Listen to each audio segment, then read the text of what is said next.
The wind was a blade. It came down from the bighorns with nothing to stop it, scouring the high barren plains of Wyoming territory. It flayed the canvas covers of the wagons and drove grit into the eyes of the men huddled outside the settlement's only trading post.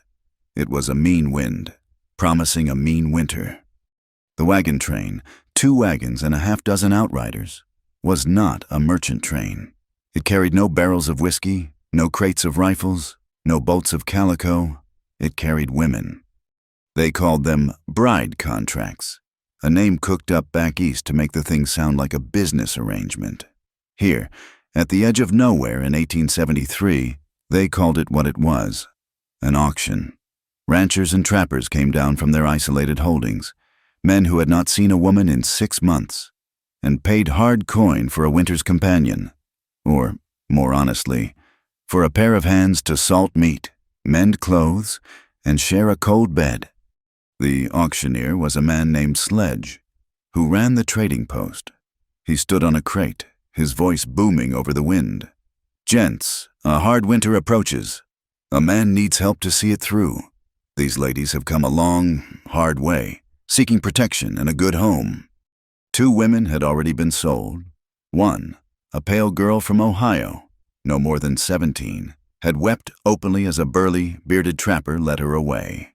The other, a harder-looking woman in her 30s, had stared straight ahead, her jaw set, as her new husband paid in silver dollars.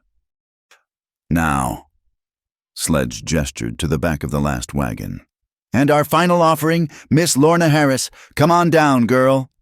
She did not move. One of the outriders, a rough man with a tobacco-stained beard, climbed into the wagon bed and yanked her out. She stumbled, falling to her knees in the mud. He hauled her up by the arm, shoved her forward, and she stood before the small crowd of men. She was the last, and she looked it. Lorna was maybe 22, but the years had been unkind. She was small-boned, swallowed up by a dress that was torn at the shoulder and stained with things best not named. Her hair, a brown so dark it was nearly black, was matted and clung to her face. There was a yellow-green bruise blooming on her left cheekbone, and her lower lip was split and scabbed. But it was her eyes that held the silence. They were dead. They were the eyes of someone who had been passed from hand to hand, from man to man, so many times that she had stopped seeing them. She stood braced, her shoulders rigid, as if waiting for the next blow. She did not look at the men. She looked past them, at the gray, unforgiving cliffs that ringed the settlement. "Now, this one," Sledge started, his voice losing some of its boom. Lorna's silence was unnerving. "This one is seasoned, good for chores, strong back despite her size." A man in the back grunted. "Seasoned? I heard she's the one from Kansas." A nervous ripple went through the crowd. The outrider who had pulled her from the wagon spat a stream of tobacco juice. "She's the one." "What about Kansas?" another man asked. "Killed her last man," the first man whispered, loud enough for all to hear. "Put a skinning knife right in his gut." "Heard it was self-defense," another voice offered, quieter. "Heard he was a mean one. Broke her arm." "Still," Sledge said, trying to regain control. "She's here. She's bound by contract, all legal. Who'll start the bidding? $20 for a strong worker." The men shuffled. They were desperate for help. But a woman who might knife you in your sleep was a different kind of bargain. They looked at her small, trembling hands, and then at the deadness in her eyes, and they weighed the risk. Lorna did not speak. She did not confirm or deny. She just stood there, a piece of driftwood washed up on a bitter shore. $15, then!" Sledge yelled, his face turning red. "A winter's work for $15. She can cook. She can—" "I'll take her." The voice came from the edge of the crowd, from the deep shadow between the trading post and the blacksmith's shed. It was a low voice, rough as scraped granite. The men turned. The crowd parted. Not out of respect, but out of a quiet, primal fear.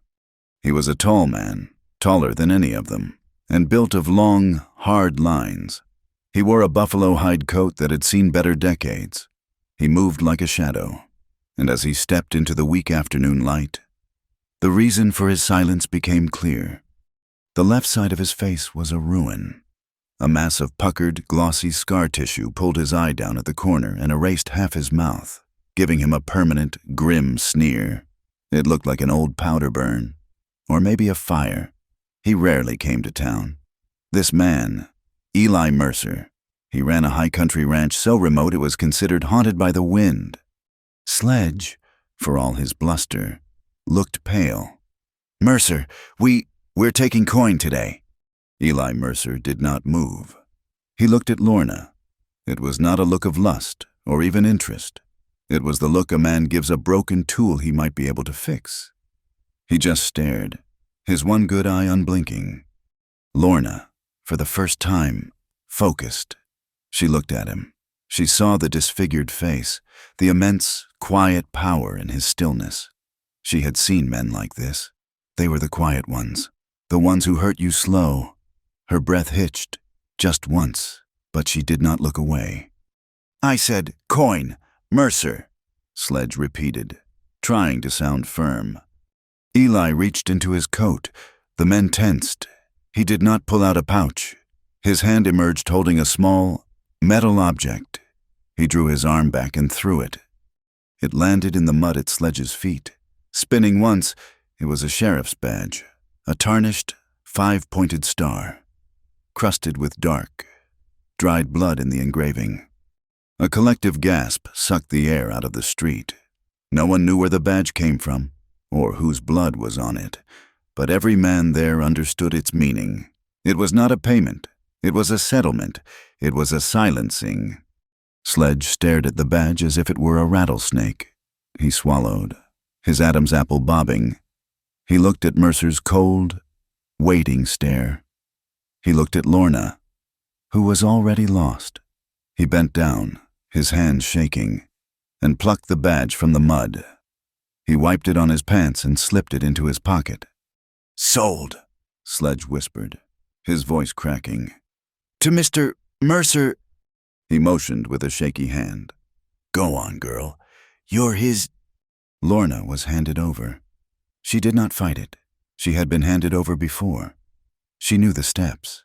She put one foot in front of the other, her eyes going back to the cliffs, back to that dead, empty place.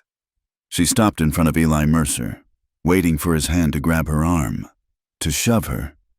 He did not touch her. He just stood there, a mountain of silence. He looked at her thin, torn dress, and then at the wind that was whipping her hair across her bruised face. The wind carried the first sting of ice. With a sigh, he unbuttoned his heavy wool coat. Lorna flinched. Her hands came up to protect her face. It was a reflex, sharp and fast as a snake strike. This was how it started. The unbuckling of a belt, the unbuttoning of a coat, the prelude to the fist. He stopped. He saw her terror. He did not say, "I won't hurt you." He did not say anything. He just finished unbuttoning the coat, pulled it off his wide shoulders, and dropped it over her. It was immensely heavy. It swallowed her whole. The sleeves hanging a foot past her hands. It smelled of pine smoke, old leather, horse, and the cold. Clean scent of the high mountains. It was warm. The warmth was so sudden, so unexpected. It confused her. Mercer turned without a word and walked to his horse, a big, raw-boned gelding that watched the world with its master's mean indifference. Tethered to the hitching post was a smaller, shivering mare. He swung into his own saddle, a movement that was surprisingly fluid for a man his size. He nodded his scarred face toward the mare. "Ride," he said. It was the first word he had spoken to her. She mounted the mare. The saddle was old and cracked, but it was solid. She pulled the massive coat tight around her. He turned his horse's head north, toward the high, wind-torn highlands, and kicked it into a walk. She followed. They rode in silence. Not a word passed between them for hours. The settlement disappeared behind them. The world grew colder, stonier. The wind was a constant howl. a banshee's wail that seemed to come from the earth itself. They climbed, following a narrow, dangerous track that wound up into the cliffs. Lorna was a good rider. Her body was sore, but she knew how to stay in a saddle. She watched his back. He never looked around to see if she was following. He just assumed she would, or, she thought, he did not care if she did or not. As the sun began to die, painting the western sky a bruised purple and blood orange, they crested the last ridge. Below them lay a high valley, a bowl of desolate prairie grass surrounded on three sides by sheer, black cliffs. The wind here was worse, a physical thing that tried to peel her from the saddle. In the center of this bitter cup sat Eli Mercer's ranch. It was not a ranch, it was a grave. The house was a two-room cabin, leaning to one side as if the wind were trying to push it over. The barn was half collapsed, its roof a skeleton of broken timbers. In a makeshift corral, 3 skeletal cows and a single, mournful-looking goat huddled against the fence, their ribs stark beneath their hides. They were starving. This was not a place of prosperity. This was a place a man came to be forgotten by the world.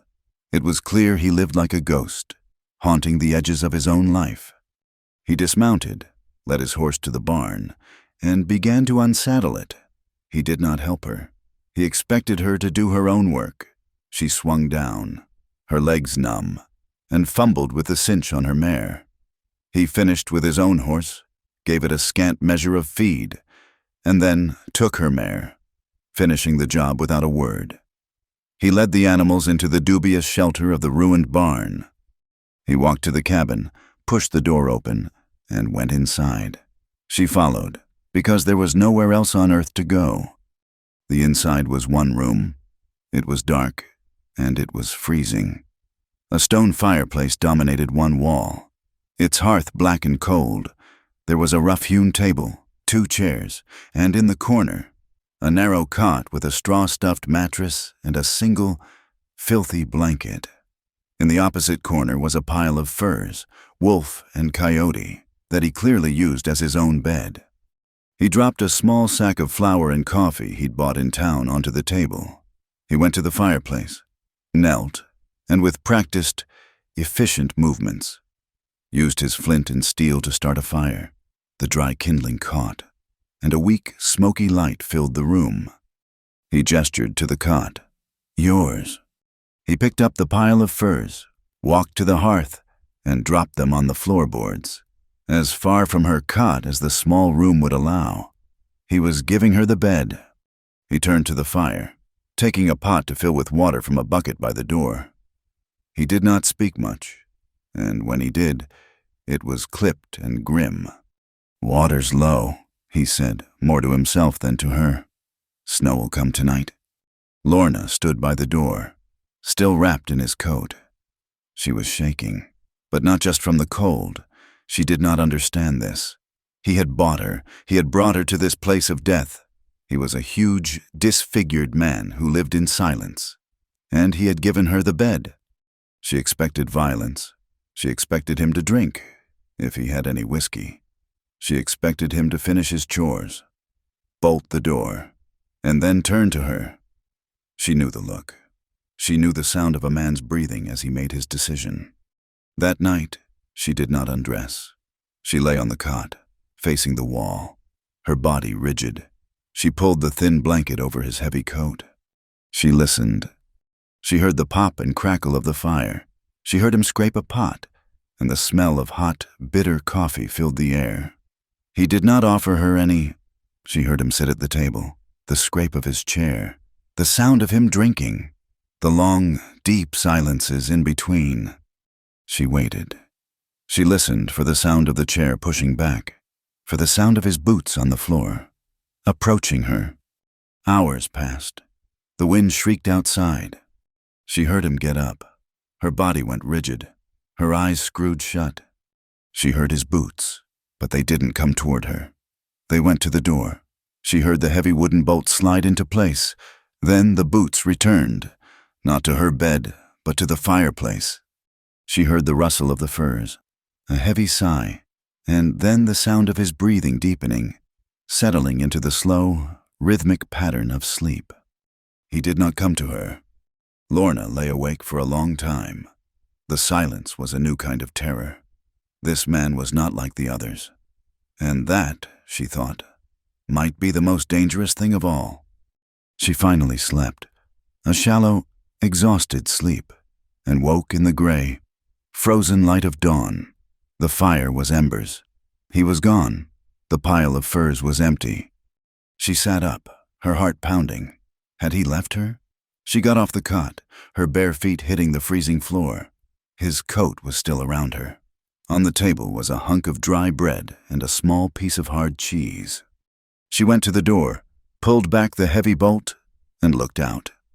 He was in the corral, breaking ice in the water trough with a hatchet.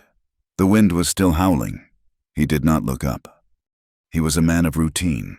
He left again soon after, his rifle on his shoulder. To check trap lines he must have set in the cliffs. He said nothing. He just left. Lorna was alone. She ate the bread, tearing at it like an animal. She drank from the water bucket, and then she explored. She had to know what kind of man this was. The cabin was a testament to a hard, violent life. She ran her fingers over a cluster of old bullet holes in the wall near the door, as if someone had been shot trying to get in or out. There was a dark, reddish-brown stain on the floorboards near the table, a stain that no amount of lye or sand could ever scrub away. In a wooden box under the cot, she found tools, not just carpentry tools, a skinning knife with a long, curved blade, a heavy-toothed saw, meant for bone, a hatchet, its edge sharpened to a razor-fine line, and a long, thin tool with a hook at the end. She did not know what it was for, but it, too, had a dark, crusted stain on it. She put it back, wiping her hands on her dress. Then she saw it. In the back wall, half hidden by shadow, was a small, low door. It was not a closet. It looked like a root cellar entrance. But inside the house, it was built of heavy, thick planks, and it was secured with a heavy, rusted padlock. She went to it. She pulled on the lock. It was solid. Her blood ran cold. The men she had known, they had their secrets, their darkness. But a locked room in a house of bloodstains and bullets? Her mind, poisoned by years of abuse, went to the only place it could. This is where he kept things. This is where he finished things. This quiet, scarred man who gave her his coat and his bed. He was worse than the last man. He was worse than all of them. He was not a man of quick, drunken rages. He was a man of cold, silent, locked away horrors. She would be next. He was just waiting. He was letting her get settled, letting her get soft. The waiting was the worst part. It had always been the worst part. The silence, the anticipation of the inevitable pain. She could not live like this. She could not spend another night, another day, waiting for the quiet to break. She decided, in that cold, dark moment, that she would force his hand. She would make it happen. She would break the tension herself, bring the violence out into the open, where she at least understood the rules. He returned at dusk, empty-handed. A dark mood was on him. The traps were empty. The animals were hiding. He slammed the door. Shaking snow from his hat, he stalked to the fireplace, his face a mask of grim frustration. He began to check his rifle, his movements short and angry. This was the time. Lorna stood up from the table. She walked directly into his space, standing between him and the fire. He was cleaning the rifle's action, and he had a small box of brass cartridges on the floor by his feet. She kicked it. The cartridges scattered across the floorboards, rolling into the shadows. Eli Mercer froze. He looked at the scattered shells. He looked at his ruined face in the firelight. He looked at her. His one good eye was a chip of ice. "Get out of the way, girl," he said. His voice was not a request. It was a low, dangerous rumble. She did not move. She lifted her chin. Her bruised, chapped lips pulled back in a grimace that was almost a smile. "Or what?" she whispered, her voice hoarse and cracking from disuse. "You'll hit me? Is that it?" He stared, his brow furrowing. He was confused. "Go on," she breathed, her terror and desperation twisting into a strange, bitter bravery. "Get it over with. I know you want to. You're all the same." She took a step closer and shoved him. It was a small, desperate push against his solid chest. It was like pushing a stone wall. "Do it! Hit me! Stop waiting!" Something in him broke. It was not reason. It was not tenderness. It was a lifetime of raw, jagged, held-in force. A snarl tore from his throat, a sound that was not human. His hand, the one not holding the rifle, shot out. He did not hit her. He did not slap her. He grabbed her. His hand was a steel trap. It closed on her upper arm, his fingers digging in like talons. He was all hard muscle and cold iron. He yanked her off her feet, pulling her so close she could smell the cold snow in his beard and the rage coming off him in waves. His scarred face was inches from hers. His good eye was blazing, but it was not with lust. It was with a terrible, agonized pain. It was the look of a cornered animal. She cried out, a small, sharp sound. His fingers were digging into the old bruises, into the tender flesh. The force of it, the sudden, violent control, was exactly what she had expected. She looked at his massive, calloused hand wrapped around her arm. She looked back at his tortured face. She did not fight. She did not plead. She just stated the only truth she had left in the world. "You're hurting me," she said, her voice clenched. The words struck him like a bullet. The fire in his eye vanished, replaced by a sudden, stark horror. He looked down at his own hand, this massive thing that could break stone, wrapped around her thin arm. He saw his knuckles, white from the pressure. He saw her face, not defiant anymore, just accepting the pain. He let go. He dropped her arm as if it were burning him. He stumbled back, crashing into the table. He looked at his own hand, which was now trembling. He clenched it into a fist, then opened it, staring at the palm. He looked ashamed. He looked terrified of himself. He would not look at her. He looked at the floor, at the scattered shells, at the fire. His voice, when it came, was a whisper, a scrape of dry leaves, the sound of something broken. "It's the only force I know." The snow came that night, just as he had predicted. It did not drift down in gentle flakes. It arrived as a solid, white wall, a horizontal blizzard driven by a wind that screamed like a dying animal. For 3 days, the world vanished. There was no sky, no cliffs, no barn.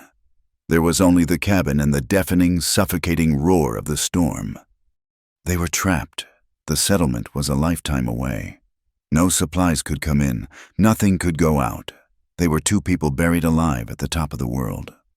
The silence that Eli had broken with his confession was replaced by the noise of the wind, and in its shadow, a new silence grew between them. It was awkward and heavy. He had shown her the animal inside him, and then shown her his shame. She had shown him her terror, and then her defiance. Now, neither knew where to stand. Laughter the first day. The wind died down enough for Lorna to see the snow. It was piled in great sculpted drifts against the windows, blotting out what little light there was. A cold dread settled in her stomach, a cold that had nothing to do with the temperature. She was alone with this man, and the world was gone. She had to move. To stay still was to let the fear win. She rose from the cot, still wrapped in his coat, and looked around the cabin. It was a pigsty, the floor thick with mud, old food, and dust. She found a bucket, a rag, and a block of lye soap. She went to the water barrel. It was half empty. She used the water sparingly, scrubbing the floor on her hands and knees. Eli watched her. He sat by the fire, cleaning his rifle again, his hands methodical, He watched her back, the way her small frame moved, the set of her shoulders. He watched her as she found a broken needle and some thread and began to mend the tears in her own ruined dress. He watched her, and he said nothing. On the third day, the snow stopped. The silence that fell was absolute, heavy as a shroud. The world outside was a blinding, pristine white. Lorna pulled on the boots Eli had left by the door. They were too big, but they were better than nothing and waded through the chest-deep snow to the barn. The 3 skeletal cows were still standing. Barely. The goat, however, bleated weakly when it saw her. It was a nanny, its udder small and tight. She found a tin pail. Her hands were raw and frozen, but she worked at the goat until she had a meager cupful of thin, bluish milk. She brought it inside. Eli was by the fire, staring into it. She put the pail on the table. He looked at the milk. Then he looked at her. "I will work," she said. Her voice was a croak. "I will earn my keep." He just nodded, a short, grim jerk of his head, and turned back to the fire. The days fell into a hard, brutal routine. The storm had sealed the valley, but it had not left. It crouched on the ridges, sending down waves of impossible cold. Every morning, Lorna milked the goat, her fingers sticking to the frozen metal pail. She chopped kindling from the dwindling wood pile, the axe heavy and awkward in her hands. She learned to bank the fire, to make their meager flour last by mixing it with snow to make a thin, tasteless gruel. She found a hole in his wool shirt, a tear near the collar. She took it while he was out checking his empty traps, and she sewed it. Her stitches were small and tight. When he returned, he saw the shirt folded on the table. He picked it up, ran his thumb over the neat line of thread, and his scarred mouth tightened. He put the shirt on, and the mended part was hidden in the shadow of his beard. Eli watched her. He watched her move through his space, cleaning the filth he had lived in for years. He watched her small, capable hands as she restacked the wood, as she scraped the last bits of meat from a rabbit he managed to trap. Sometimes, he watched her with a raw, buried longing. She was the only living, breathing woman he had seen in 2 years. He watched the curve of her neck when she bent over the fire, and he would feel a tightening in his gut that made him angry. He would get up and leave, slamming the door, and go stand in the snow until the feeling froze inside him.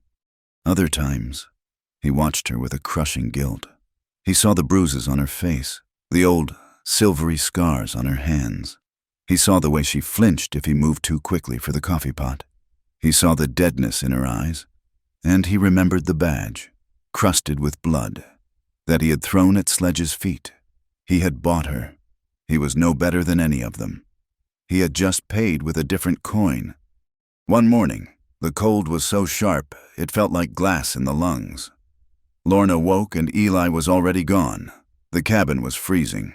She pulled his coat tighter.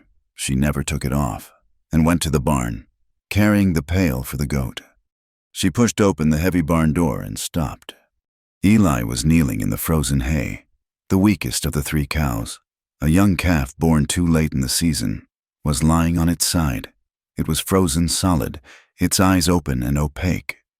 Eli was not moving. His back was to her. He was a great, dark shape in the gloom of the barn. She saw his shoulders shaking. It was a small movement, a silent, rhythmic tremor. He was weeping. He was not making a sound. The tears just ran, catching in his beard and freezing on his cheeks. He was weeping for this small, dead animal. Weeping for the ranch that was dying around him, for the life he could not hold together, for a failure so complete it had hollowed him out. Lorna stood in the doorway. She did not know what to do.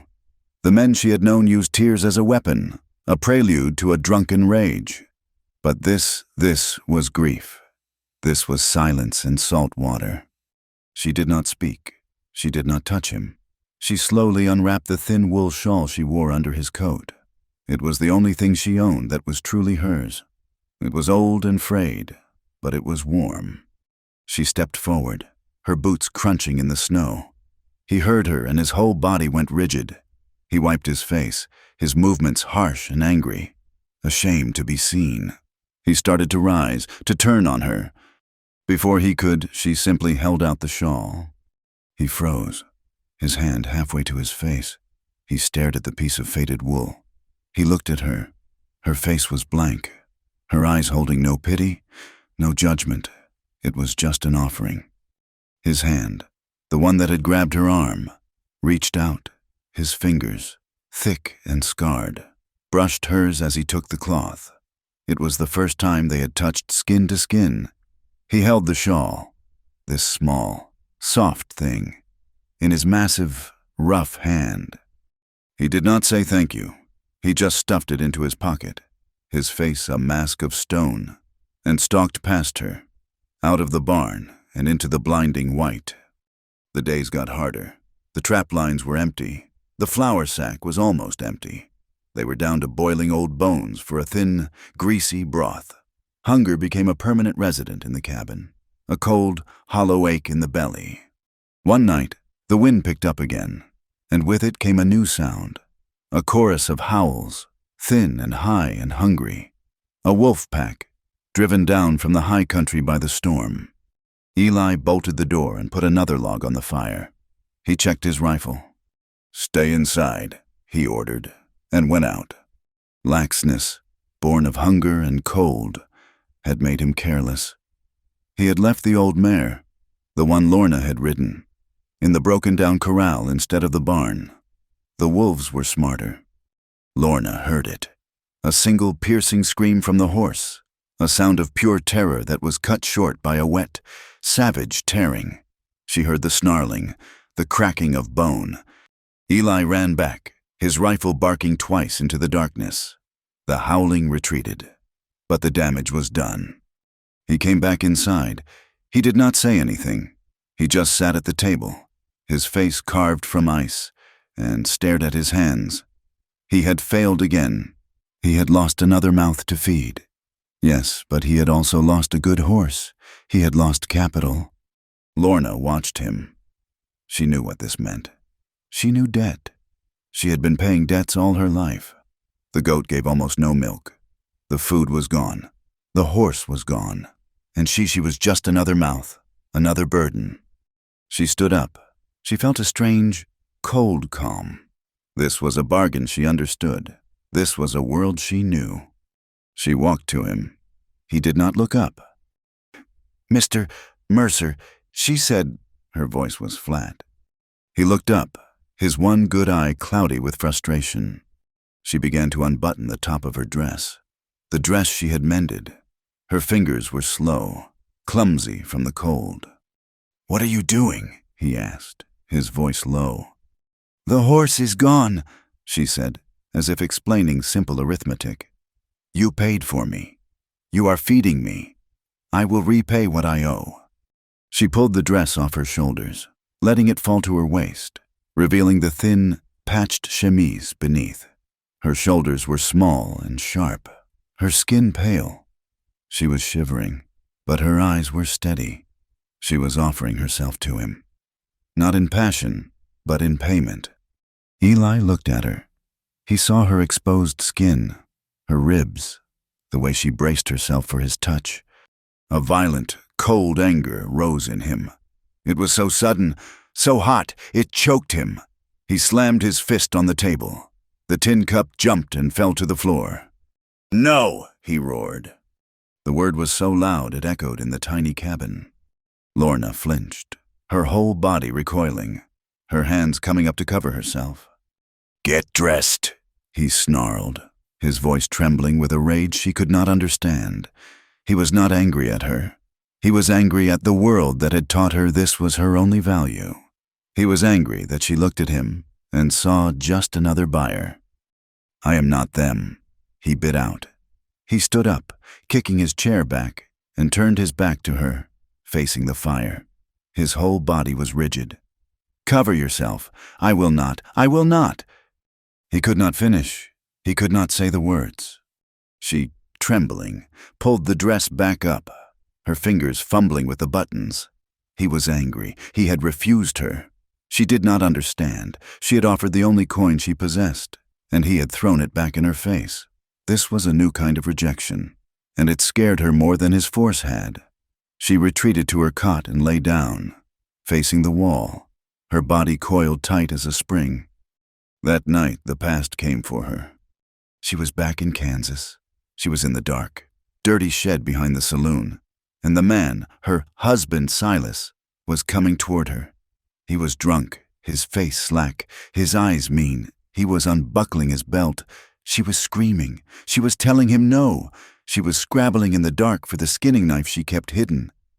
"No! Get off me!" Her scream was real. It ripped through the silence of the cabin. Eli, sleeping by the fire, was awake instantly. The soldier in him, the vigilante in him, reacted without thought. Threat, danger. He was on his feet and across the room in 2 strides. He grabbed her shoulder, his hand clamping down hard. "Lorna, wake up! You're dreaming!" She woke in pure animal terror. A large, dark shape was looming over her. A hand was on her, holding her down. A man's voice was in her ear. She screamed again and threw herself back, trying to claw his face, to get away. "Don't! Please don't touch me!" She scrambled off the cot, falling to the floor, and Crab walked backward until she hit the cold stone of the fireplace. She huddled there, her knees drawn to her chest, her eyes wide and wild, panting. Eli stood by the cot, his hand still outstretched. He was breathing hard. He looked at her, this small, terrified creature, cowering from him as if he were a wolf himself. She had flinched. Not just a startle, she had looked at him, and she had seen a monster. He stepped back again, as if she had struck him. He looked visibly shaken. The force he knew, the only thing he knew, had just proven to be the most destructive thing in the world. He sank onto his own pile of furs by the fire, his head in his hands. I am sorry," he whispered. "I was just, you were screaming." Lorna watched him. Her breathing slowed. He was not coming for her. He was sitting. He looked as broken as she felt. They sat in the near dark.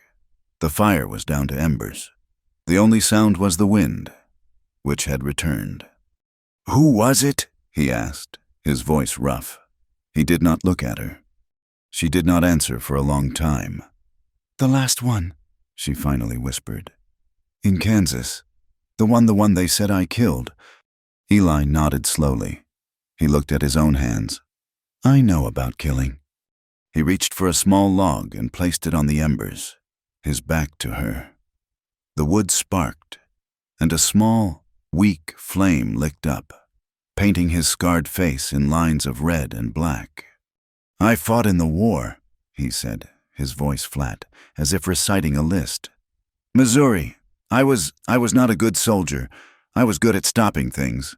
After, I rode with a vigilante group. My family was killed. Raiders. They came through and..." He stopped. "We thought we were getting justice. We were just getting even. It was just more blood. There is no end to the blood." He paused, his gaze lost in the small fire. "I was captured once, by a Union officer. He did not like my methods." Slowly, his body stiff, he turned his back to her. He pulled his shirt up, exposing his back. Lorna's breath caught. In the faint firelight, his back was a landscape of old, healed-over wounds, but they were not bullet holes. They were parallel, puckered ridges, pale and glossy, the unmistakable mark of a whip. "He said I was an animal," Eli whispered, his voice thick. "He said I needed to be taught a lesson. He was right, I was." He let the shirt fall. Lorna stared at his back, at the rigid line of his shoulders. She stared at the bullet holes in the wall, at the stained tools, at the locked door. She understood. This was not a man who was cruel for pleasure. This was a man who had been forged in cruelty, who had been hammered into this shape by war and pain and loss. He had shown her his scars. The silence was hers to fill. "My uncle," she said, her voice so low he had to strain to hear it. My folks died of fever. He sold me, I was 17, to a mining camp in Colorado." Eli did not move. He just listened. "There were 4. The first one was old. He died. The second one lost me in a card game. The third one, he was not good." She stopped, her hands twisting in the fabric of his coat. "The last one was Silas, the one in Kansas. He liked to show me who was boss. He used his belt. He said I was his property." She took a shaky breath. "One night, I tried to run. He caught me, on the prairie. He dragged me back. He said he was going to brand me, so everyone knew who I belonged to." She was shaking now, not from the cold, but from the memory. He had the fire hot. He had the brand. He was drunk. Her hand crept to her side, to the place where a knife might be. "I found the skinning knife. He turned, and I did it. I stabbed him. I did not mean to kill him. I just wanted him to stop." She was weeping now, the same silent, hot tears he had shed in the barn. "I ran. They found me near the Nebraska border. The contracts, they said I was still bound. They sent me here." He turned, very slowly. He looked at her, huddled by the stones. He looked at her, and his face was a mirror of her own pain. There it was, the moment. They both saw it. They saw each other. They were not a man and a woman.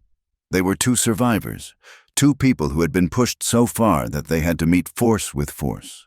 They both understood, in that cold, dark cabin, a truth the rest of the world did not, that survival by force leaves more than bruises. It hollows you out. It takes your soul and leaves a scarred, hard thing in its place. The fire was dying. The cold, which had been at the edges, now flooded the room. It was a dangerous, killing cold. Lorna's tears froze on her cheeks.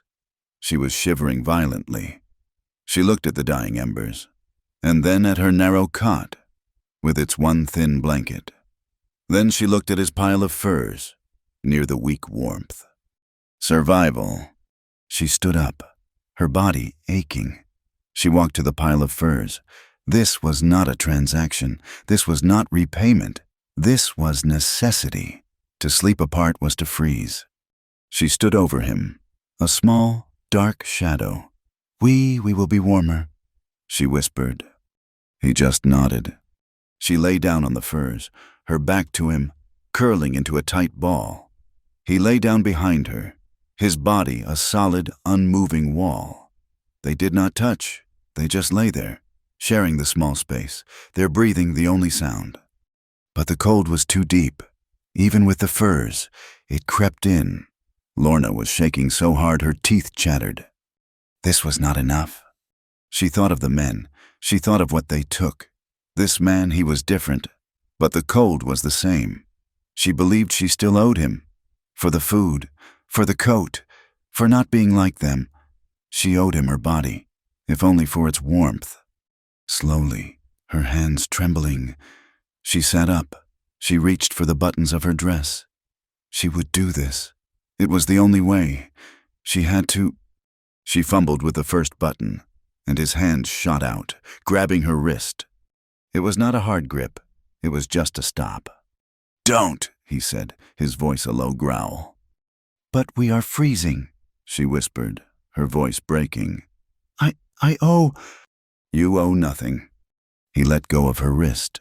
He reached for the heavy, greasy blanket on her cot.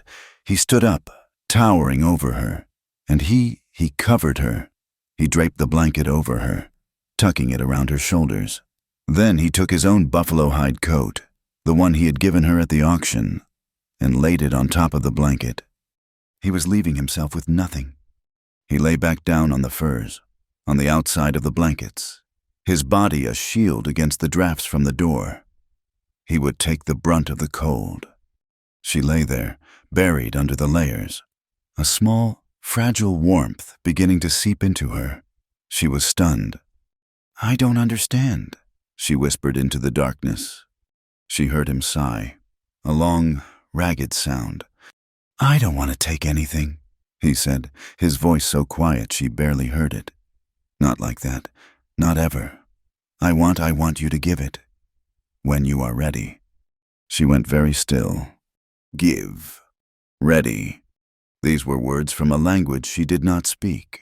They were concepts as foreign as sunshine, as impossible as a locked door opening on its own. She lay there, her eyes wide open in the dark, staring at the rough logs of the cabin wall, and for a long time, she did not move. For 2 weeks, the valley was a frozen grave. Then, one morning, a new sound woke Lorna. Dripping, she lay on the cot, listening. The wind had stopped. In its place was the steady, gentle thump, thump, thump of heavy, wet snow sliding from the cabin roof. A trickle of water ran down the inside of the frosty window pane. The great storm had broken. The iron grip of the cold had softened, just slightly, to a wet, muddy slush.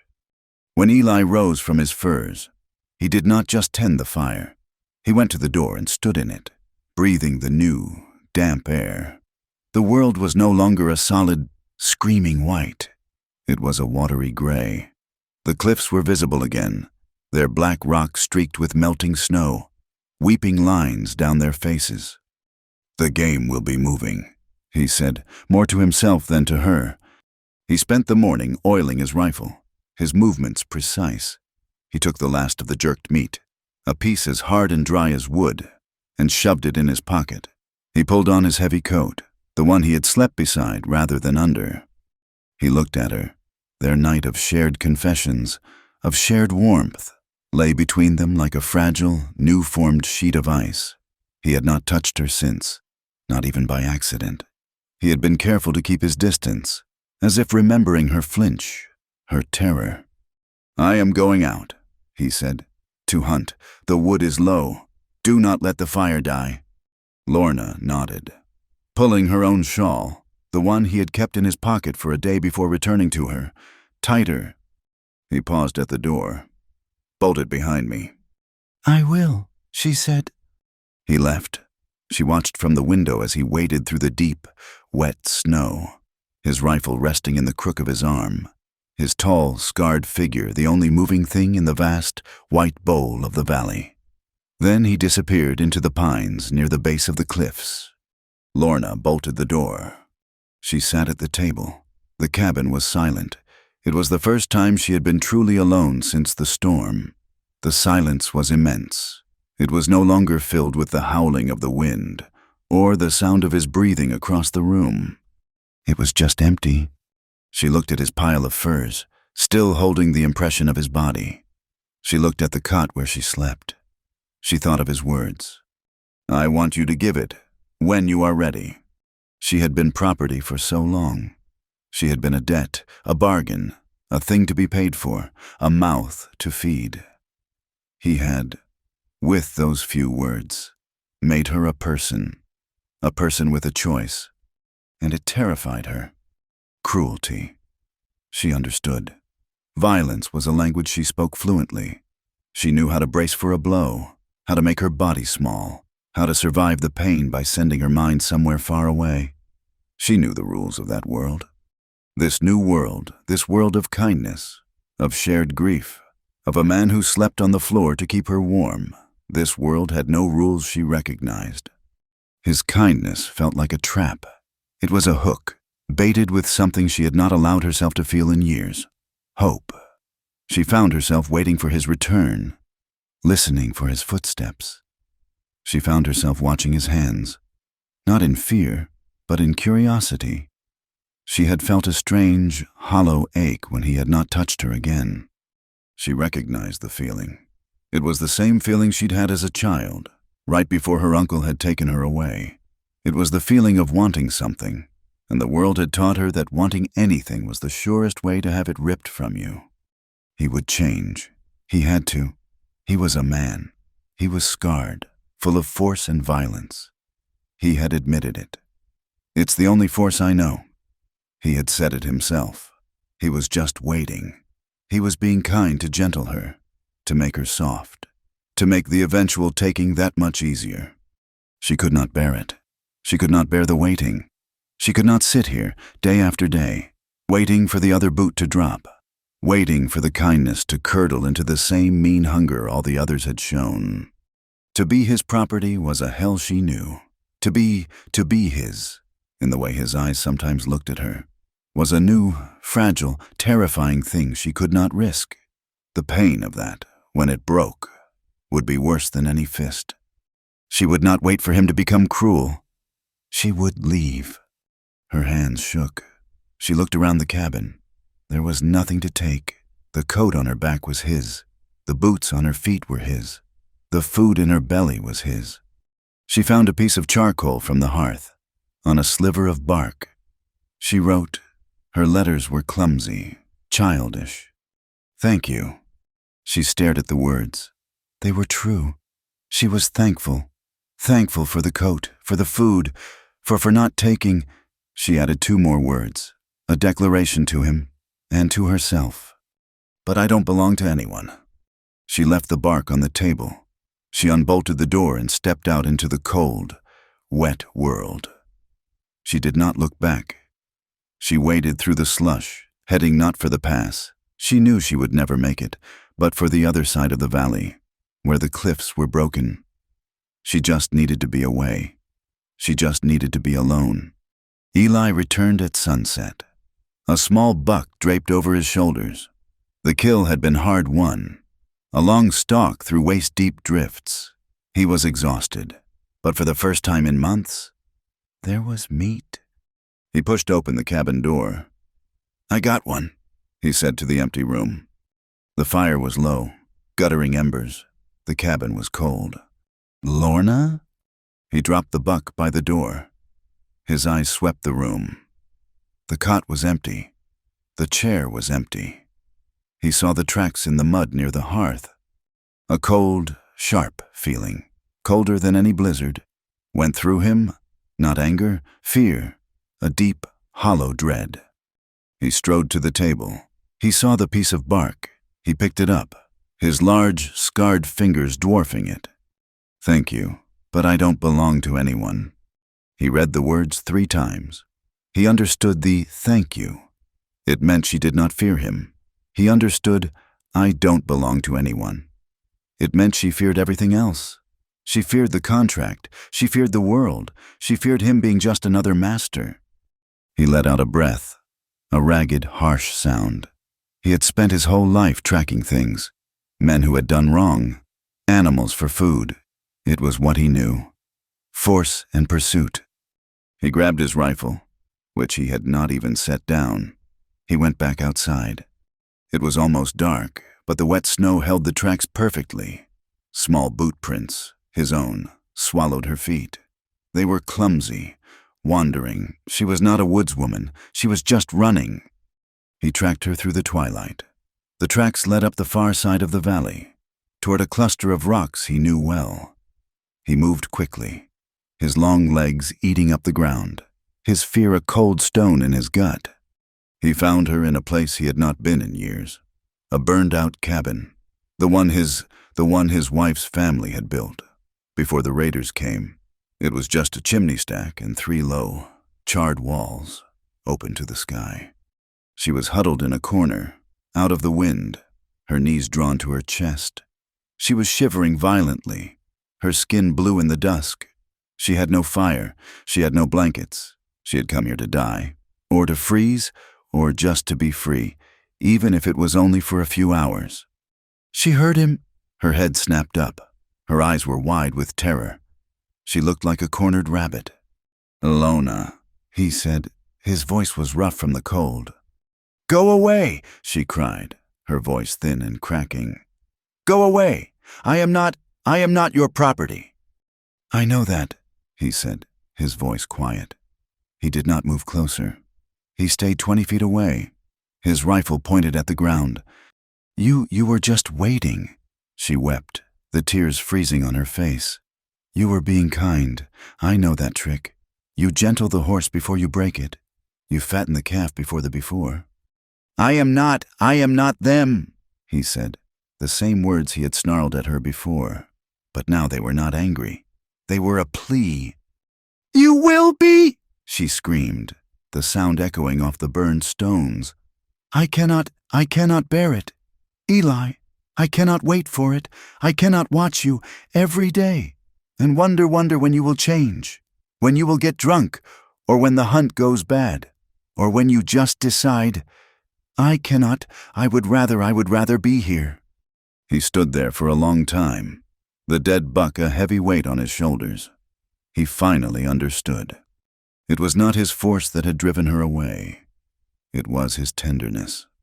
He had broken her open with it, exposed a raw nerve, and she could not stand the air. He walked forward, slowly. She flinched and pressed herself harder against the chimney. No, please. He did not stop. He reached her. He did not grab her arm. He did not yell. He slung the buck off his shoulders, letting it thud onto the snow. He leaned his rifle against the wall, and then he shrugged out of his heavy coat, the smell of pine and cold sweat rising from it. He wrapped it around her, pulling her to her feet. She was so light. She was all bone and trembling. You are hurting me, she whispered, a broken echo of that first night. I know, he said, his voice thick. I am sorry for it. He bent down and slid one arm under her knees, the other around her back, and he lifted her. She made a small, terrified sound, like a kitten, and her hands flew up, not to strike him, but to grab onto his shirt. She buried her frozen face against his chest. He did not scold her. He did not lecture her. He just carried her. He carried her all the way back to the cabin, his own body burning with the effort, the cold wind whipping at his thin wool shirt. He kicked the door open. The fire was almost dead. He set her down on the furs by the hearth, and he did not stop moving. He worked with a fierce, controlled energy. He put new logs on the embers, using his hatchet to shave dry splinters, blowing on them until they caught. He piled wood next to the fireplace. He went back out, dragged the buck inside, and with his skinning knife, he cut a piece of venison, his hands sure and quick. He cooked it in the skillet, the sound of the sizzling meat and the smell of it filling the small, warm room. He put the meat on a tin plate and handed it to her. She was huddled in his coat, her shivering easing, her eyes huge, watching him. She took the plate. She ate like a wolf, tearing at the hot meat, not caring that it burned her fingers. He watched her, and he cooked another piece for himself, and they ate in silence. When she was done, he just took the plate from her. He built the fire higher. He sat on his side of the hearth, and he just was. Days passed. The thaw held. The world outside was a swamp of mud and slush, but the cabin was warm. It was full of the smell of roasting meat. The gaunt, hollow look began to leave their faces. The ice between them had been broken, shattered by her flight and his retrieval. What grew in its place was something new, something quiet and strange. He talked, not much, but more. He told her how his father had brought him to this valley. He told her about his horse, the one he'd had before the war. She listened, and she began to mend his things, not as a chore, but as an act. She restitched the sole of his boot. She cleaned the cabin until it shone, routing out the dirt of his grief. One afternoon, he was trying to fix a broken hinge on the door, and he was failing. He hit his thumb with the hammer, cursed, and the entire hinge fell off, sending the door sagging. Lorna was stirring a pot of thin soup. She watched him stare at the broken door, his scarred face a picture of pure, silent frustration. A small sound escaped her, a puff of air. It was almost a cough. Eli turned. His good eye narrowed. She pressed her lips together, but her shoulders were shaking. He looked so defeated. By a door, this man who carried deer on his back and stared down blizzards. A bubble of laughter, rusty and small, broke from her throat. Eli stared. He had never heard her laugh. He had never heard anyone laugh in this house. The sound was alien, like a bird singing in a tomb. He looked at the stupid, broken door. He looked at his smarting thumb. He looked at her, and the scarred side of his mouth twitched. He could not smile. Not really, but he let out a short, rough huff of air. And she laughed again, a real laugh this time, and the sound of it was so strange and beautiful in the silent house that it shocked them both. They fell silent, looking at each other, the echo of it hanging in the smoky air. That night, the laughter was gone, and the fear returned. A storm blew in, not snow, but a cold, driving rain that turned to ice. The wind howled. It was the sound of the wolves. It was the sound of the past. Lorna lay on her cot, her back to the room, her body rigid. She could not sleep. Every creak of the logs was a footstep. Every howl was a man's voice. She heard Eli's breathing, deep and steady, from his furs by the fire. He was asleep. He was safe. She was not. She was alone, in the dark. "Eli," she whispered. His breathing stopped. He was awake, instantly. "What?" I cannot," she started, her voice trembling. "The dream, it is coming back." She heard him sit up, the rustle of the furs. It is too quiet," she whispered, her voice breaking. "It is too dark. I do not want to be alone." The silence stretched. She had asked. She had given him her fear. She heard him stand. He did not come to her cot. He stood by the fire. "Come here," he said, his voice low. "By the fire. It is warmer." She rose, her thin blanket clutched around her. She went to the hearth, to his pile of furs, and she stood before him, shaking. "I am not," she tried to say. "I am not offering payment." "I know," he said. He sat down on the furs and moved to one side, making a space for her. She lay down, her back to him, her body as stiff as a board. He lay down behind her, close but not touching. Neither slept. They lay there for an hour, 2, listening to the ice storm rage outside. The space between them was electric.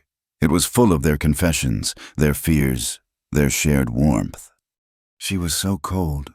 He was so warm. Slowly, hesitantly, she moved, shifting her weight, her back brushing his chest. He did not recoil. He did not move forward. He just was. Under the blankets, her hand was clenched by her chest. She uncurled her fingers. She slid her hand back, slowly, until her knuckles brushed the rough wool of his shirt. He did not move. She risked it. She slid her hand farther, until it touched his. His hand was huge, calloused, and warm. His fingers, slowly, one by one, closed around hers. They did not twine. He just held her hand, like an anchor, like a promise. She let out a breath she had been holding for 5 years.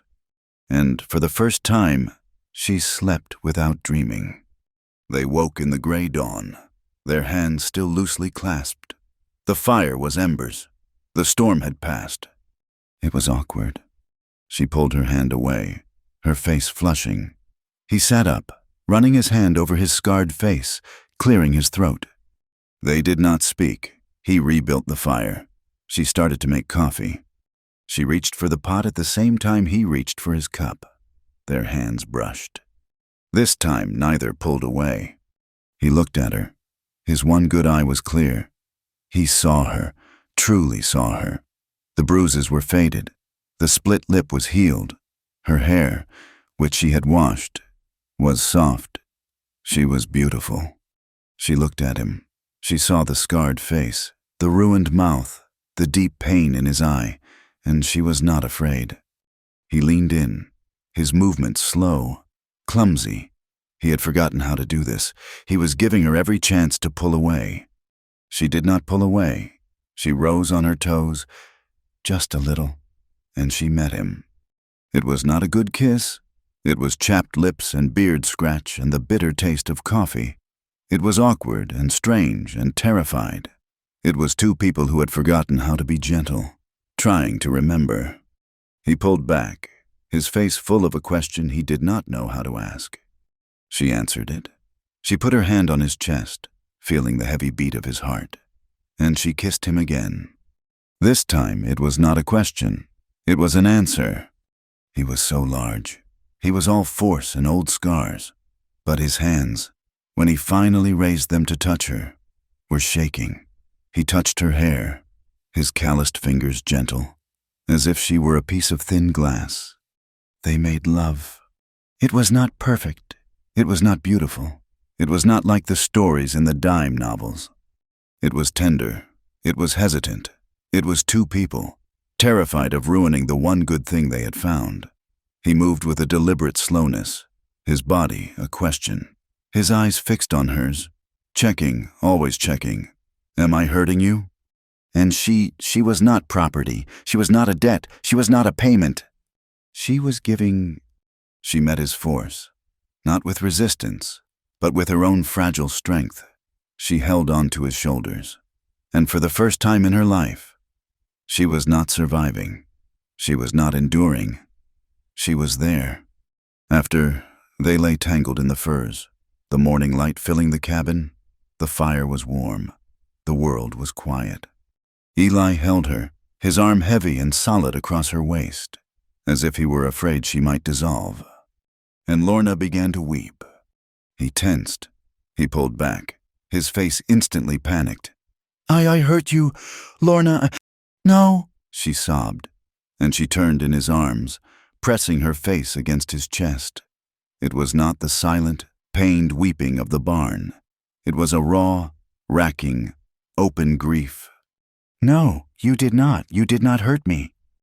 Then what? He asked, his voice rough with confusion. She clung to him, her small hands gripping his shirt. She was weeping from fear. She had just let herself be safe. She had just let herself be loved, if that was what this was. She had just built a house in a place she never thought she would be, and the terror of losing it was a physical pain. What happens when someone finds me again? She whispered, her voice choked. What happens when they come for me? Eli was silent for a long time. He held her, his hand smoothing her hair. He was not a man of pretty words or empty promises. He held her until her sobs quieted. He looked over her head, at the cabin door, at the bullet holes in the wall. His face settled back into its hard, grim lines. But it was different now. The force was still there, but it was not for himself. It was for her. He pressed his lips to the top of her head. They won't, he said. The false spring held for 3 days. The valley floor turned to a soupy, boot-sucking mud, and the air held a damp, rotten smell. But it was not winter, and that was enough. Eli and Lorna had settled into a new rhythm, one defined by the quiet space of their shared blanket and the clumsy, hesitant touches that were still new to them. The cabin felt less like a tomb and more like a refuge. The peace was broken by the sound of a horse. It was not Eli's gelding, it was a stranger. Lorna, who was scrubbing a pot by the fire, dropped it with a clang, the sound of her old terror, sharp and metallic. Eli was at the door in an instant, his rifle in his hand. He stepped outside, shielding his eyes. A single rider was making his way up the muddy track, his horse blowing hard. It was Jedediah Stone, the blacksmith from the settlement. Jed was a man of few words, who mostly kept to his forge and his bottle. But he was not a cruel man. He had no reason to ride this high, not unless the news was bad. Eli waited, his body a silent, hard line, the rifle held loose at his side. Jed reined in, his horse's flanks heaving. He did not dismount. He looked at Eli's scarred face, then glanced past him, at the cabin door, where Lorna was a pale shadow in the darkness. Mercer, Jed grunted, his voice hoarse. Jed, Eli replied. Long ride for a visit. Not a visit. Jed spat a brown stream of tobacco juice into the mud. Rode up to tell you. Figured. Well, I figured you ought to know. Know what? Jed's eyes flicked back to the cabin. Man rode into the settlement yesterday. A professional. Hard eyes, clean gun. Rides a fine black horse. Lorna's hand came to her throat. He was asking questions at Sledge's. Jed continued. About the last wagon train. About the women, specifically. About the one from Kansas. Eli did not move. His face was stone. He's a hunter. Mercer carries a stack of papers with him. I saw one. Sledge was showing him the ledger. Jed leaned forward, lowering his voice. It was a wanted poster. Had a name on it. Lorna Harris. And it had her face. Drawn pretty good, too. Lorna made a small, strangled sound. She backed away from the door, stumbling into the table. He's paying good money for information, Jed said. And Sledge. He's a $50 man. He'll sell his own mother for half that. He told the hunter who took her. Told him about you, about this valley. I see, Eli said. His voice was flat, dead. He left the settlement this morning, headed north, toward the pass. He's coming. Mercer, I took the high track to get here first. You got maybe an hour, 2, if his horse does not like the mud. Eli just nodded. I thank you for the ride. Jed. Is it her? Jed asked, his gaze fixed on the shadow in the cabin. Eli's hand tightened on his rifle. She's my wife. Jedediah Stone looked at the hard, scarred man, at the rifle, at the isolated, dying ranch. He sighed. Wife, contract, don't matter to him. He's here for the bounty. Good luck to you. Mercer, you're gonna need it. He wheeled his horse around and kicked it into a sliding, muddy trot, back down the trail. Eli stood for a full minute, watching him go. Then he turned and went back into the cabin, bolting the door behind him. Lorna was in the corner, by the cot. She was shaking so violently she could barely stand. He's coming, she whispered. The man from Kansas, he sent someone. No, she said, her voice rising to a thin wail. No, no, no, I told you they would find me. She scrambled, her eyes wide and animal wild. She grabbed the coat, his coat, from the peg. I have to go, I have to run. If he finds me here, he will kill you. Eli, he will kill you for hiding me. He will try, Eli said. His voice was quiet. He was not panicked. He was eerily calm. He went to the fireplace and took down his second rifle, the heavy buffalo gun. He laid it on the table. He took the box of cartridges, the same ones she had kicked, and began, one by one, to check them and lay them in a neat row. Did you hear me? She cried. She grabbed his arm, her fingers digging in. I have to go. You cannot stop him. No, Eli said, his voice flat. He did not look at her. He just continued to load the rifle. I am not letting you go. You cannot keep me, she screamed, her terror turning to rage. I am not your property.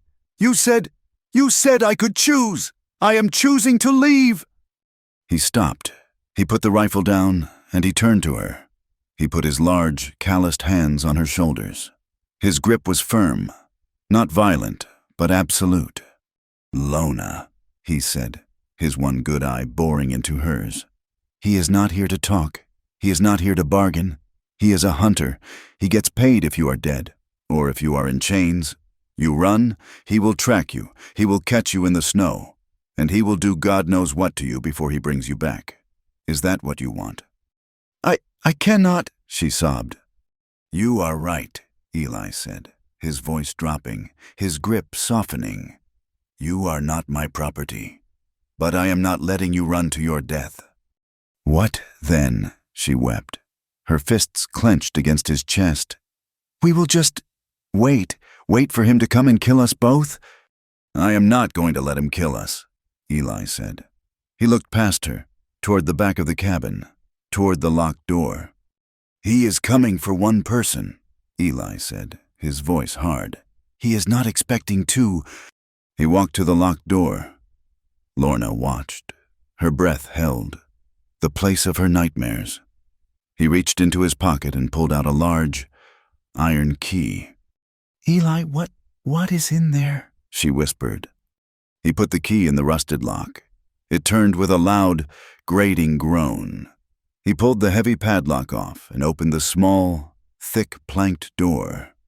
A rush of cold, earthy air came out. It was a root cellar. It was dug deep into the earth, the walls lined with stone, the shelves neat and orderly, but they were not full of food. They were full of ghosts. On one shelf, there were jars of preserves, the fruit inside black and rotten with age. On another, a stack of plates, a woman's sewing box, and a small, leather-bound book.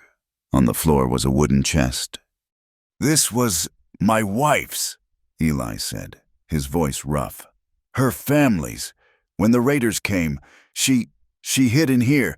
They found her. They set the house on fire. Over her—" Lorna put her hand over her mouth. "I cleaned it out," he said, his voice dead. "I buried her. I locked it. I never came back down." He took a deep breath. "It is the safest place. The walls are stone. The door is thick. You will go in here."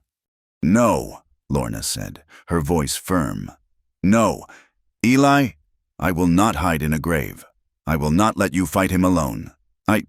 I can shoot." "You are not a good shot," he said, his voice flat. "And you are not a killer. Lorna, not really. You are a survivor. I need you to survive this." He began to move. He took her small, thin blanket from the cot. He took a jug of water. He took the last of the cooked venison. "Get in," he said. "Eli, please." "Get in." It was the old force, the granite in his voice. She looked at him, her eyes pleading. "Lorna," he said, his voice softening again, becoming that terrible, tender thing that broke her heart. "He is here for you. If the world wants you dead, it will have to go through me first." She looked at his scarred, determined face. He meant it. He would die on this floor before he let that man touch her. Tears streamed down her face. She nodded. She crawled into the small, dark space. It was cold. It smelled of earth and rot and old sorrow. Eli put the water and the food beside her. "Do not make a sound," he said. "No matter what you hear, do not come out. Not until I come and get you." "Eli?" she whispered. He just looked at her, his one good eye full of a fierce, terrible love. Then he closed the heavy door, plunging her into absolute darkness. She heard the sound of the thick wooden bar sliding into place on the outside. She was buried. Eli went back to his preparations. He was a different man. The listless, grieving ghost was gone. The soldier, the vigilante, had returned. He was not just a man of force. He was a man of strategy. He did not want a gunfight. A single bullet could go through these thin walls and hit the cellar. He needed to control the fight. He took his second rifle and the box of shells and he went to the barn. He climbed the broken ladder to the hayloft, the only part of the roof that was still solid. From there, he had a clear view of the trail and a clear shot. He would not kill him from a distance, not unless he had to, but he would be ready. He lay the rifle on a beam, aimed at the trail. Then he went back to the cabin. He took his own rifle, the one he always carried. He took his skinning knife and slid it into his boot. He put 2 logs on the fire, so the chimney would smoke. He set the table for one. With 1 plate, 1 cup, he sat in his chair, his back to the wall, his rifle across his lap, and he waited. An hour passed. The sun was starting to dip, painting the snow in shades of pale purple. Then he heard it, the slow, steady clip-clop of a horse moving through the mud. Eli's body went cold. He did not move. He just breathed, slow and steady. The horse stopped outside. A man's voice, cold and clear as ice, cut through the air. "Elijah Mercer, I know you are in there. I am here on behalf of the Kansas Territorial Marshal. I am here for the woman, Lorna Harris." Eli said nothing. He heard the creak of saddle leather as the man dismounted, heavy boots on the porch. A fist pounded on the door. "Mercer, open this door or I will open it for you." Eli stood, walked to the door, and unbolted it. He stepped back, his rifle held loosely, its muzzle pointed at the floor. The door swung open. The man was as Jed had described. He was not large, not like Eli. He was of average height, whip-thin, and dressed in a clean, dark duster. He had a pale, narrow face, and eyes so light a blue they were almost white. He was clean-shaven, and his black hair was cut short. He wore his gun belt high, the holster tied down. He was a professional. He looked at Eli, his gaze taking in the scarred face, the rifle, the sheer, brutal size of the man. His lip curled, just slightly. "Elijah Mercer," he said. His voice had no accent. It was just cold. "Get off my land," Eli said, his voice a low rumble. The man smiled. It was not a real smile. It was just a baring of teeth. "My name is Silas Ridge. I have a warrant for a woman named Lorna Harris. I was told you purchased her at the settlement." "She was here," Eli said, his voice flat. He had prepared this lie. "She took the fever. The storm finished her. Died 2 weeks ago." Silas Ridge's pale eyes narrowed. He looked past Eli, into the cabin. He saw the single plate. He saw the tidy room, the swept floor. "Fever," Ridge said, his voice mocking. "How convenient. And where is the grave?" "Up on the ridge," Eli said, "near the pines." "I'll want to see it," Ridge said. He started to push his way inside. Eli did not move. He put his hand on the doorframe, blocking the way. His arm was a bar of iron. Ridge stopped. He looked at Eli's hand, then back at his face. "You are obstructing a federal marshal's agent, Mr. Mercer. That is a fine or a hanging." "You are a bounty hunter," Eli said. "You have no authority here. Get off my land, or I will put you off." Ridge's hand moved, a blur of motion, but he did not go for his gun. He held up the wanted poster. Lorna's face. Eli looked at the drawing. It was her. It was her before the bruises, before the deadness in her eyes. It was the face of a younger, softer woman. But it was her. $500. Mercer, Ridge said, his voice a seductive, cold whisper. "That is what she is worth. 300 alive, 200 dead. I will take her either way." "She is dead," Eli repeated, his voice like stone. "You are a poor liar. Mercer." Ridge's pale eyes flicked down. Eli followed his gaze. In the mud, just outside the cabin door, were 2 sets of footprints. One was Eli's massive, worn boot. The other was a smaller print, from the boots he had given her. They were fresh. They were from this morning. Eli's blood ran cold. He had been so focused on the hunt, he had forgotten the tracks. Ridge smiled. "Now, I am going to unsaddle my horse, and you are going to invite me in for dinner, and we are going to talk about where you are hiding my $500. He turned, as if Eli were no threat at all, and walked calmly to his horse. Eli stood in the doorway, his knuckles white on the rifle, his mind racing. He could shoot him now, in the back, but if he missed, Ridge would be on him, and a gunshot might make Lorna panic, might make her scream. He watched Ridge unsaddle his horse, rubbing it down with a cloth. The man was methodical, calm. He was not afraid of Eli. This was a man who hunted other men for a living. He had seen everything. Ridge finished with his horse and led it toward the barn. "You have a broken roof," Ridge called out, his voice casual. "Mind if I put him in the dry part?" Eli just watched, his mind a steel trap, calculating. This was good. The barn, that was where the second rifle was. That was where the tools were, away from the cabin, away from Lorna. "Go ahead," Eli growled. Ridge led the horse into the barn. Eli waited. A minute passed. Ridge walked out, dusting his hands. He walked back to the cabin. Now, Ridge said, pushing past Eli, who let him pass. Let's see what is for dinner. Ridge stepped inside. He looked around. His eyes were sharp. They missed nothing. He saw the mended shirt on the peg. He saw the cot and the single pile of furs. Living like an animal. Mercer? Ridge said. He ran his finger along the table. But you have a woman's touch. The place is clean. Sit down, Eli said. I will stand, Ridge replied. He walked the perimeter of the room. He stopped at the locked cellar door. He saw the new, raw scratches on the wood from where Eli had slid the bar.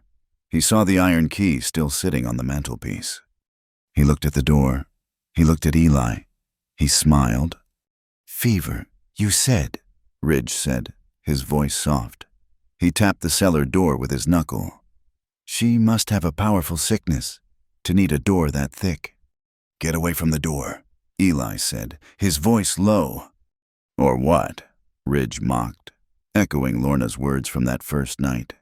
You will use that force you are so famous for? He turned his back on Eli and faced the door.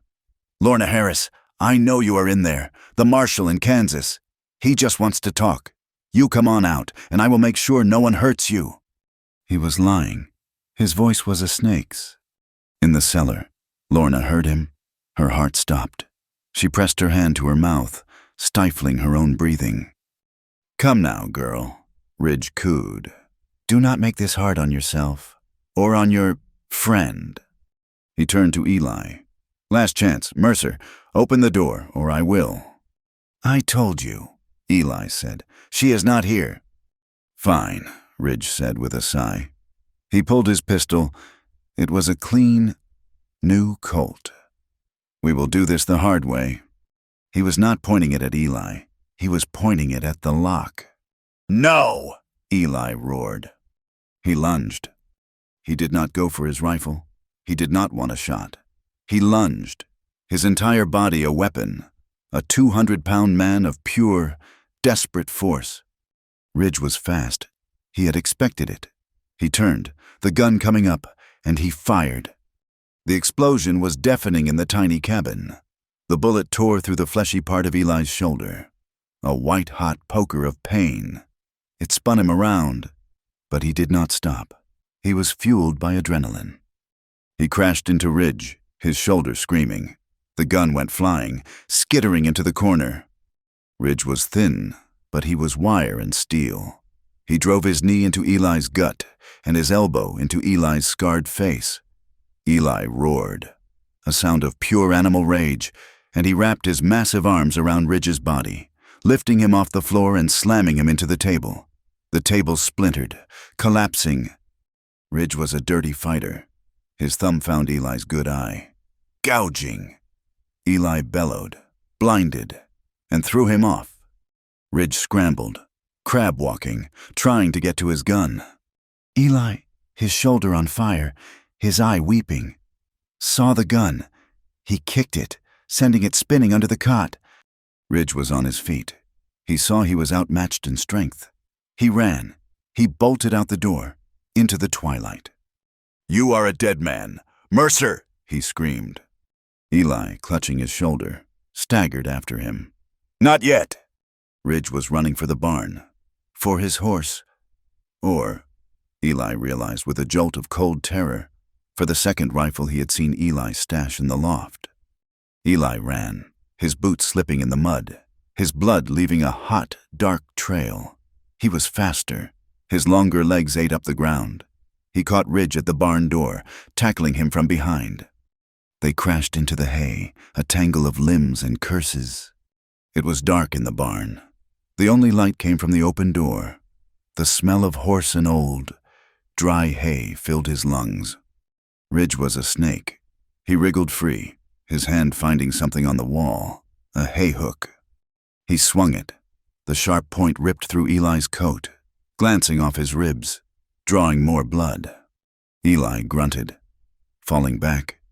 Ridge came at him again. The hook raised. Eli kicked out. His heavy boot connecting with Ridge's knee. There was a wet, sick crunch.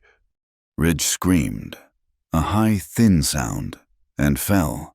The hay hook clattered on the stone floor. Eli was on him. He was on top of him, his one good hand finding Ridge's throat. His rage was a black, roaring sea. He was killing him. He was killing him for Lorna, for his wife, for everything they had taken. He saw Ridge's pale, bulging eyes. He heard the man choking, gurgling. And he saw Lorna. He saw her face. He saw her flinch. "It's the only force I know."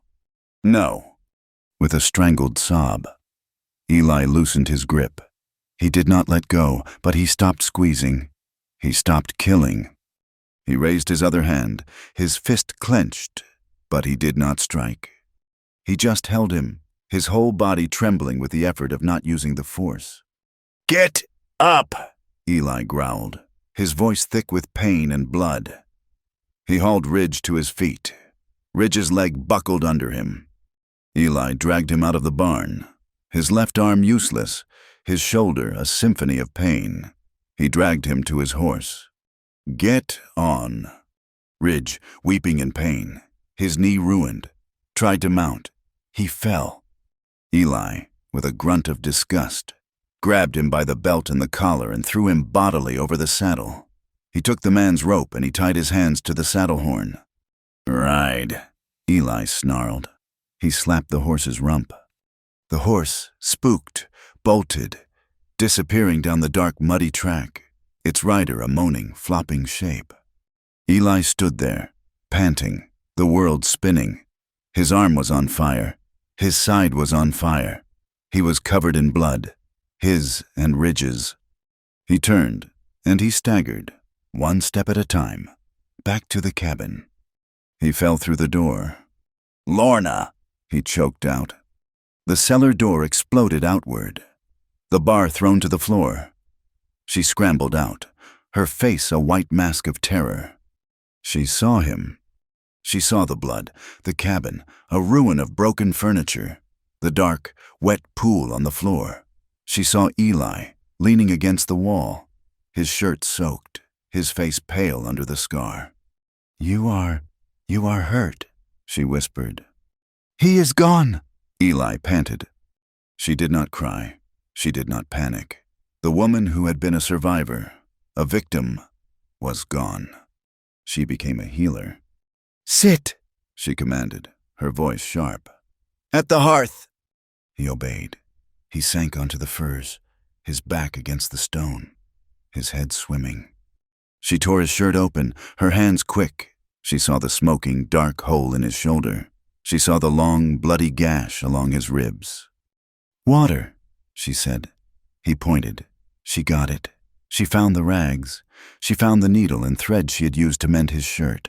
She found the last of the whiskey he had been saving, and she poured it, not into a cup, but onto the rags. She cleaned his wounds. He did not flinch.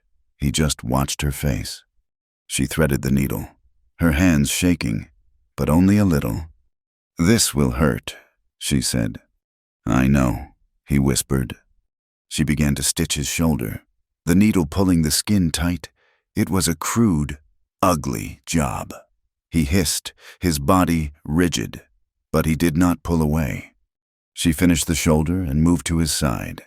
She was covered in his blood. She finished, her whole body trembling. She sat back on her heels, her face pale, exhausted. Eli looked at her. He looked at the blood on her hands, on her dress. He looked at the ruined cabin. "You are a fool, Eli Mercer," she said, her voice soft but fierce. "You are a fool. You could have died." He looked at her, at this small, fierce woman who had just sewn him back together. He tried to smile, but his scarred mouth would not let him. "Maybe," he whispered, his voice cracking, "but I am your fool." She looked at him, and her face crumpled. She did not weep. She just broke. She leaned forward, and she put her head on his good shoulder, her hands flat against his chest. He raised his good arm, and he held her. They stayed like that for a long time. Later, when he had rested, he saw something on the floor, near the cot. The wanted poster. Ridge had dropped it. He reached for it, but he grunted in pain. Elena got it. She looked at her own face, at the girl she had been. $500, she whispered. Eli just watched her.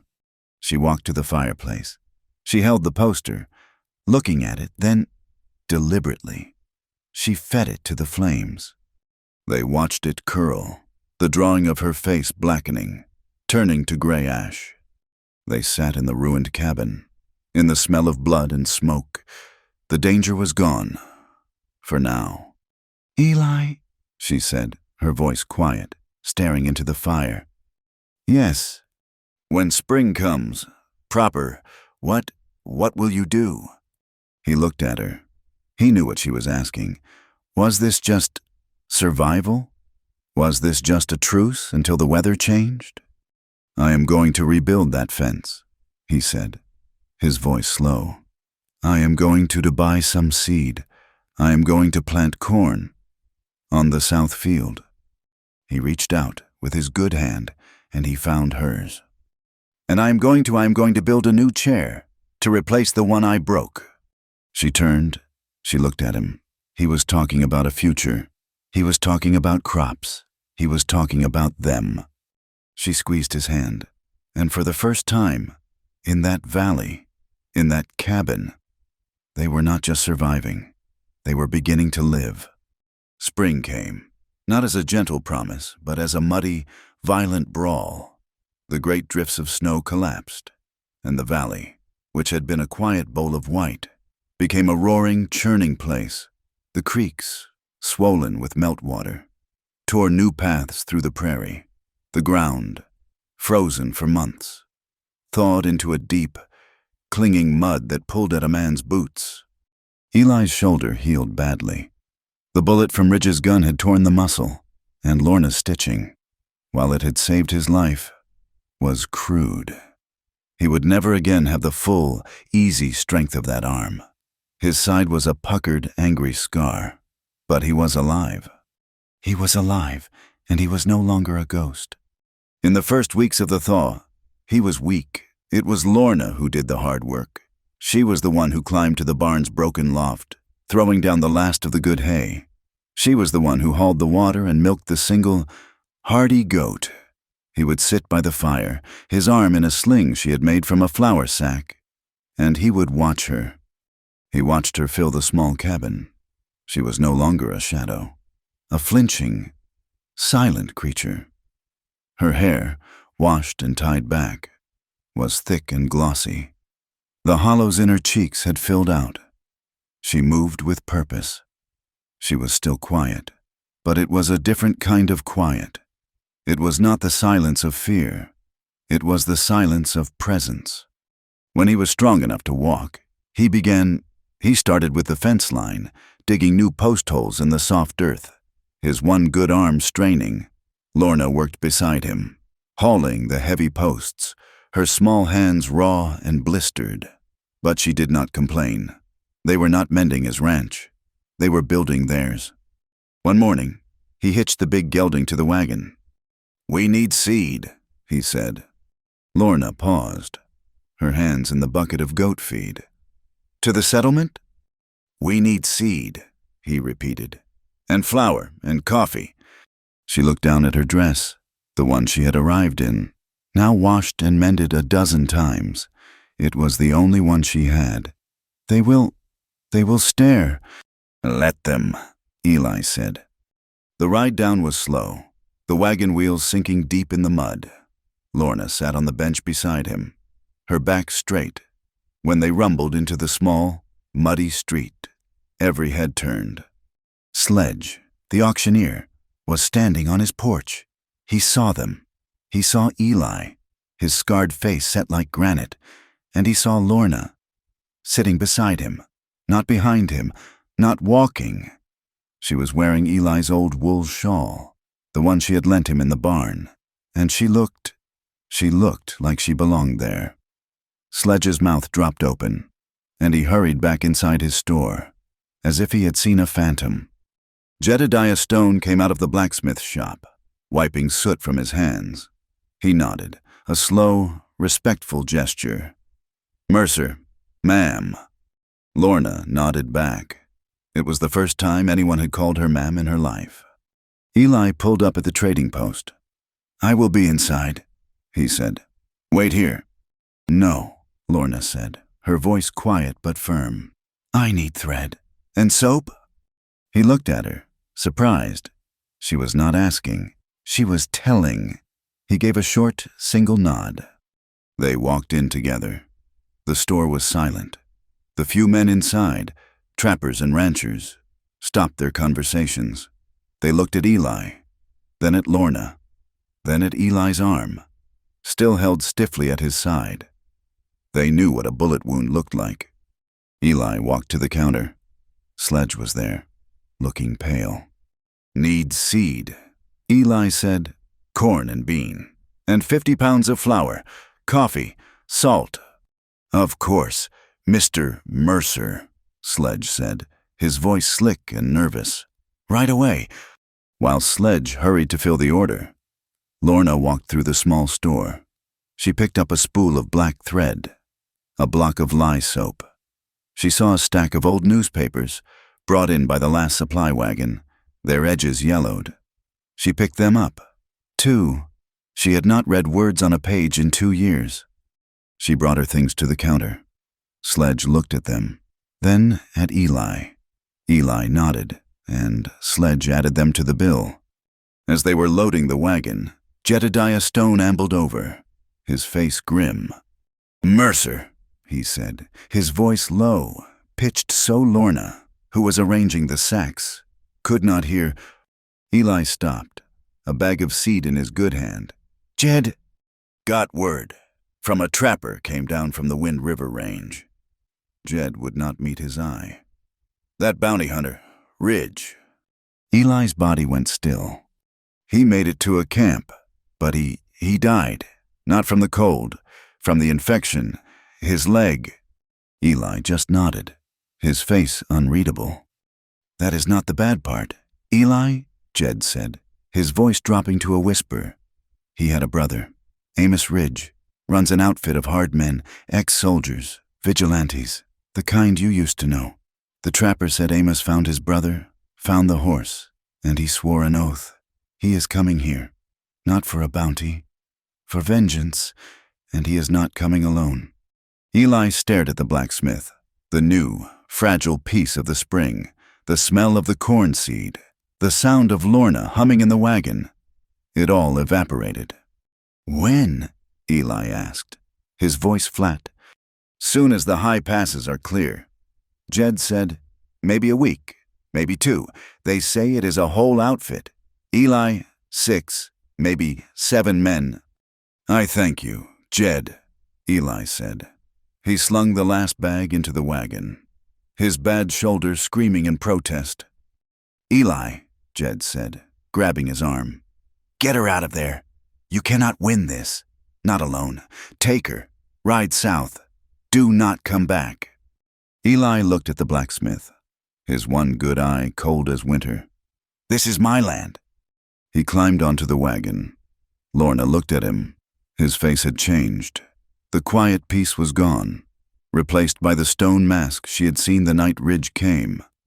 "What is it?" she asked. "Nothing," he said. "Just the mud." The ride back was silent. The sun was warm. The new seed was in the wagon, but the cold had returned.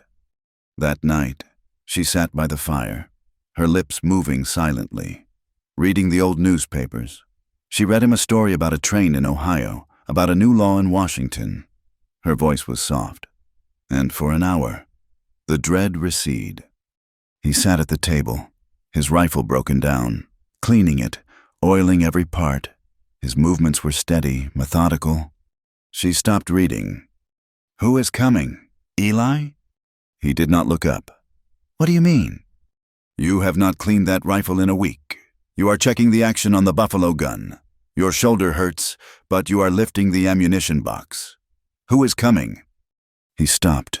He looked at her, this small woman who had learned to read him as well as she now read the news. He could not lie to her. Not anymore. "Ridge, The one who came here. He had a brother." Lorna put the newspaper down. She did not panic. She did not cry. Her face went very, very pale, but her hands were steady. "When?" "Soon. A week. Jedediah said he is not alone." "How many?" "6 or 7. She sat in the silence, her mind working. She was not the woman who had run to the burned-out cabin. That woman was gone. "You have 2 rifles?" she said, her voice flat. "You have 1 good arm. We have 50 rounds. Maybe—" "Lorna," he started. She stood up. She walked over to the table and picked up the heavy buffalo gun. It was almost as tall as she was. "Show me." "What?" "Show me how to use it. I will not hide in the cellar this time." "No," he said, his voice hard. "You will do as I say. You will hide." "No," she said, and her voice was as hard as his. "I am not your property. Eli, I am not a sack of flour you hide in the ground. I am your fool. Remember, that means I stay. That means I fight." He looked at her, a fierce, terrible pride rising in his chest. It was a pride that terrified him, because it meant he had something new to lose. "You have never killed a man," he said, his voice soft. "You do not know that," she whispered. "The man in Kansas, I stabbed him, yes, but I shot the man who came after me. I missed, but I shot at him. This is different.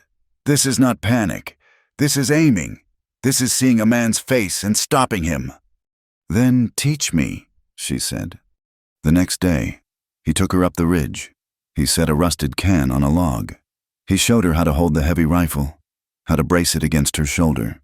He showed her how to breathe, how to exhale, how to squeeze the trigger, not pull it. She fired. The recoil was brutal. It knocked her back a step, and her shoulder was instantly bruised. The shot went wide, kicking up dirt 10 feet to the left. "Again," he said. She fired, again and again. She fired until her shoulder was a mass of purple and black, until her ears were ringing. She fired until her hands were steady. She fired until the can jumped. They spent a week. They mended the fence. They planted the seed. And every evening, they trained. She learned to load. She learned to clear a jam. She learned to see. "Do not aim for the head," he told her, his voice the grim, flat tone of a soldier. "Aim for the chest. It is bigger. You just want to make them stop." One night, they sat by the fire, the cabin secure, the rifles clean. The waiting was the worst part. Lorna looked at the cellar door. The heavy bar was leaning against the wall, a silent reminder. "Eli," she said, when you fought him. Ridge, I heard him. He was at the door. He knew I was in there." "Yes, but you locked it? How did you know he would not get in?" "It was not just a root cellar," Eli said. He was quiet for a long time. He looked at the locked door, his face full of the old, familiar grief. "I told you my wife Sarah, she hid there. When the raiders came—" "Yes," Lorna whispered. After I buried her, I could not leave it open. I could not throw her things away, but I could not look at them." He stood up, his body stiff. He walked to the mantelpiece and took down the heavy iron key. He looked at it, then at Lorna. "I have not been in there since that day," he said, his voice thick. "I locked it, and I left her there. Her clothes, her book." Lorna stood. She walked to him and gently took the key from his hand. "She is not in there.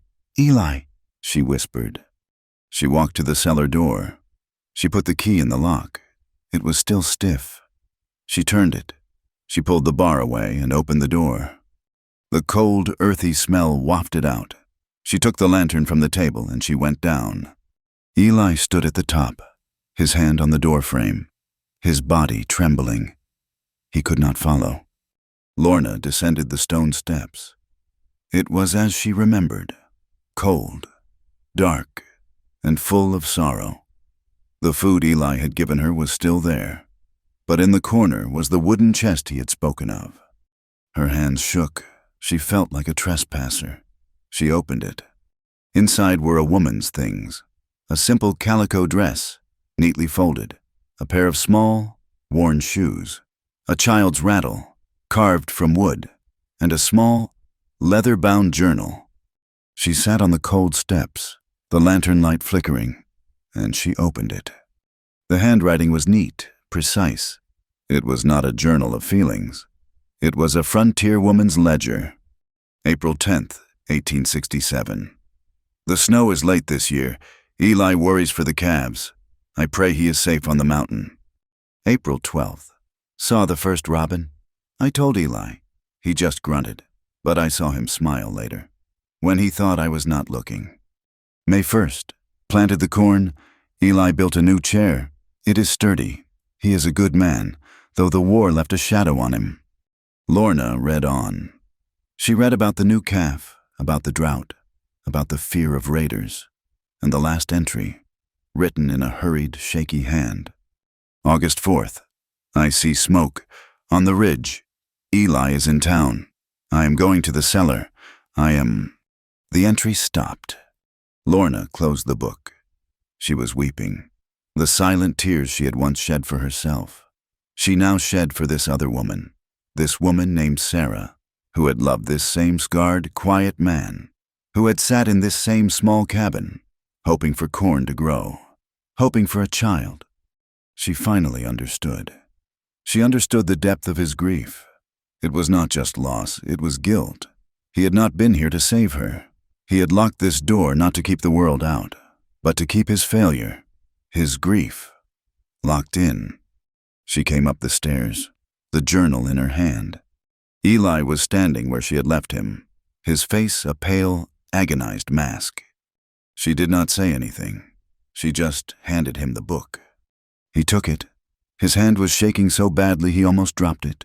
He stared at it, at his wife's handwriting, and a sound broke from his throat, a dry, tearing sob he had held in for 6 years. Lorna put her arms around him, her small frame pressed against his shaking one. "It is all right, Eli," she whispered. "You can let her go. She is not in there. I am here." He clung to her, his face buried in her hair, and he wept. Later, when the grief had passed, he stood at the open fire. He held the journal. What do I do with it?" he whispered. "You burn it," Lorna said, her voice gentle. "You let her go." He looked at her, his eye clear. He nodded. He placed the book in the fire. They watched the pages curl and blacken, the words turning to ash. They stood at the fireplace, the last ghost gone. "Eli," she said. "Yes." "That man, Sledge, he sold me to you. But you used a badge. Was it a real contract?" "No," he said. "It was just a trade. Sledge knew the badge. It belonged to a man who owed me. He knew I would not be trifled with. But it was not a legal paper, not a marriage." "Good," she said. He looked at her, confused. "Good." "I will not be sold," she said. "And I will not be your wife. Not like that. Not with a paper from a man like Sledge, or a preacher who does not know us." "Then what?" he asked, his heart sinking. She stepped closer to him. She took his large, scarred hand and his one good hand, and she held them. "I will be your partner," she said, "not as ownership, but as equal protection. I will promise, but not with a white dress, not with a priest. Just a promise. Me to you, you to me, that we will stand together." He looked down at their joined hands. He saw his scars, and her scars. He saw the strength in her. "A promise," he said, his voice thick. "A promise," she repeated. The day came. It was a hot, still morning. The air was heavy. Eli had been on the ridge since dawn, watching. He came back to the cabin, his movements quick. "They are here," he said. 7 of them, coming up the valley slow. Lona's face went pale, but she nodded. She picked up the buffalo gun. She checked the load. "The cellar?" she asked. "No," he said. "The barn. The loft. You can see the cabin and the trail. They will come for the cabin. You will be behind them. Remember what I taught you. Aim for the chest, and do not fire until I do." "Eli, no, I will stay with you." "You will do as I say," he commanded, his voice pure iron. "This is not a discussion. This is strategy. I need you watching my back. Go now." She ran, her small figure bent low, the heavy rifle in her hands. He watched her make it to the barn, watched her disappear inside. He went into the cabin. He barred the door. He took his own rifle and went to the window. He waited. He heard the horses, the jingle of harness, the low, male laughter. They were arrogant. They were not expecting a fight. A voice, cold and loud, shattered the silence. "Mercer, I am Amos Ridge. You killed my brother. You send out the girl and we will let you live." Eli said nothing.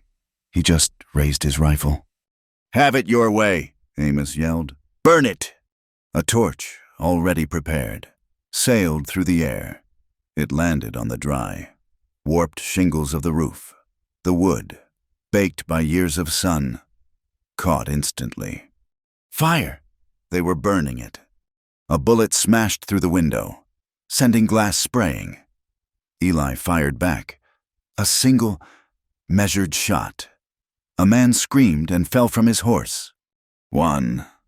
Gunfire erupted. Bullets tore through the thin wooden walls. The cabin was a death trap. In the barn, Lorna saw the fire. She saw the men surrounding the cabin. She saw a man, laughing, trying to kick in the back door. She raised the buffalo gun. Her hands were shaking. She put the stock to her bruised shoulder. She remembered Eli's voice. "Breathe. Squeeze. Stop him." She aimed. She saw his chest. She squeezed. The rifle exploded.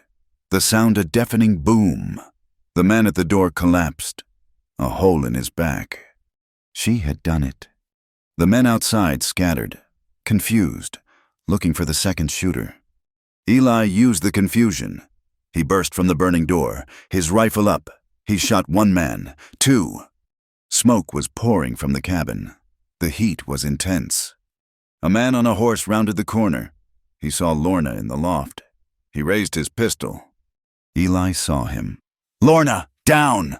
He fired, but he was high. The man fired at the loft. A bullet struck Eli. Not in the leg, in the chest. He was thrown back against the burning wall, his rifle clattering to the ground. "Eli!" Lorna screamed. Amos Ridge, his face a mask of rage, dismounted. He saw Eli on the ground, struggling to move, the blood spreading on his chest. "Now, you dog!" Amos snarled, walking toward him, his pistol raised. Eli tried to reach his rifle. It was too far. Amos aimed his pistol at Eli's head. "A shot? Not from the loft?" Amos stopped. He looked down. A small, dark hole had appeared in his own chest. He looked at Eli, confused. Eli was holding a small, boot-hidden pistol. His hand was shaking. Amos Ridge fell, dead. The last of the gang, seeing their leader fall, seeing the barn, seeing the burning house, turned and fled, riding hard. It was over. Silence, broken by the roar of the fire. Lorna scrambled down from the loft, dropping the heavy rifle, and she ran. She ran to him, through the mud and the smoke. "Eli! Oh, God! Eli!" He was on the ground, his back against the burning logs, his eyes half closed. The blood it was too much. You hit him?" Eli whispered, a bloody foam on his lips. I, she sobbed, tearing at his shirt, her hands covered in his blood. "The cellar," he coughed. "Get in the cellar. The house. It is going—" The roof was groaning. "No, I will not leave you," she screamed. She grabbed him, her small body straining. his one good arm draped over her shoulder. She dragged him. She dragged him, step by step, away from the inferno, as the roof collapsed in a shower of sparks and flame. She dragged him to the barn, and he collapsed onto the hay, his breathing shallow. She tore open his shirt. The bullet was high, in the chest. It was bad. "You are a fool," she wept, pressing her hands to the wound. "I know," he whispered, his eyes closing. "But I am your fool." She looked at him, dying. She looked at their home, a raging pillar of fire. They had won, but the house was burned to the ground. He did not die. He lay in the half-ruined barn for 10 days, hovering in a gray, fevered twilight between life and death. The bullet had missed his heart, but it had torn through his lung. He breathed in shallow, wet rasps, and his dreams were full of smoke and gunfire. Lorna did not leave his side. She lived in the barn, sleeping on the hay beside him, her hand on his chest to feel his breathing. She was no longer a healer. She was a guardian. She used the last of the whiskey to clean the wound, her face grim and set. She tore her own dress into bandages. She milked the goat and forced the thin, warm milk between his cracked lips. She sat through the long nights, the buffalo gun across her lap, watching the shadows, listening for the sound of returning riders. But none came. The cabin burned for 2 days. It collapsed into a smoking, black square of charcoal and ash. The smell of it, the scent of their lost home, hung in the valley for a week. On the 11th day, Eli's fever broke. He woke, his one good eye clear, and saw her. She was asleep, sitting up, her head resting on the edge of his makeshift bed, the heavy rifle leaning against her shoulder. Her face was gaunt, smudged with soot and dirt, but it was the most beautiful thing he had ever seen. He was a man of force, but this small, quiet woman had a strength that dwarfed his. She had pulled him back from the grave with nothing but her own sheer, stubborn will. He raised his good hand, his fingers trembling, and he touched her hair. She woke instantly, her hand flying to the rifle, her eyes wide and fierce. Then she saw him. She saw his eye, clear and aware. "Eli," she breathed. It was not a word. It was a prayer. "Water," he rasped. "They rebuilt, not at first. First they healed, and first they buried the past." When Eli could stand, leaning heavily on a stick Lorna had cut for him, they walked out onto the blood-soaked earth. The bodies of Amos Ridge and his men were still where they had fallen. This is not a place for a home," Eli said, his voice a low rumble. He took a shovel, and with his one good arm, he began to dig. Lorna helped, carrying the stones to mark the graves. They did not bury them with prayers. They buried them with grim, silent finality, on the far side of the valley, where the creek washed the land clean. When it was done, Eli stood for a moment, looking at the black, charred square that had been his home for so long. He walked into the ashes. They were cold now. He knelt, his bad leg protesting, and he dug with his hands. He dug into the spot where the root cellar had been, the place of his long-held grief. The fire had been so hot. The contents were just ash and melted glass. But he found what he was looking for. A small, melted lump of gold, his wife's wedding ring. He stood, the hot metal cooling in his palm. He looked at it, the last physical piece of his old life. He had held on to the grief for so long. It had become a part of him, like his scars. He had locked it in the cellar, and in doing so, he had locked himself in with it. Lorna had not gone down with him. She had given him that moment. Now, she stood, watching him.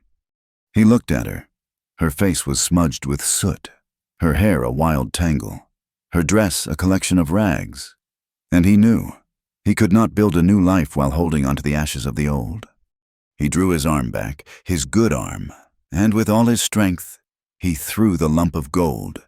It sailed in a high, glittering arc, landing in the deepest part of the creek, and was gone. He let out a long, shuddering breath, as if a great weight had been lifted from his lungs. Lorna came to him.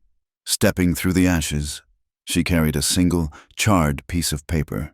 It was the last page of the ledger Sledge had given Eli, the one that listed her as a bride contract.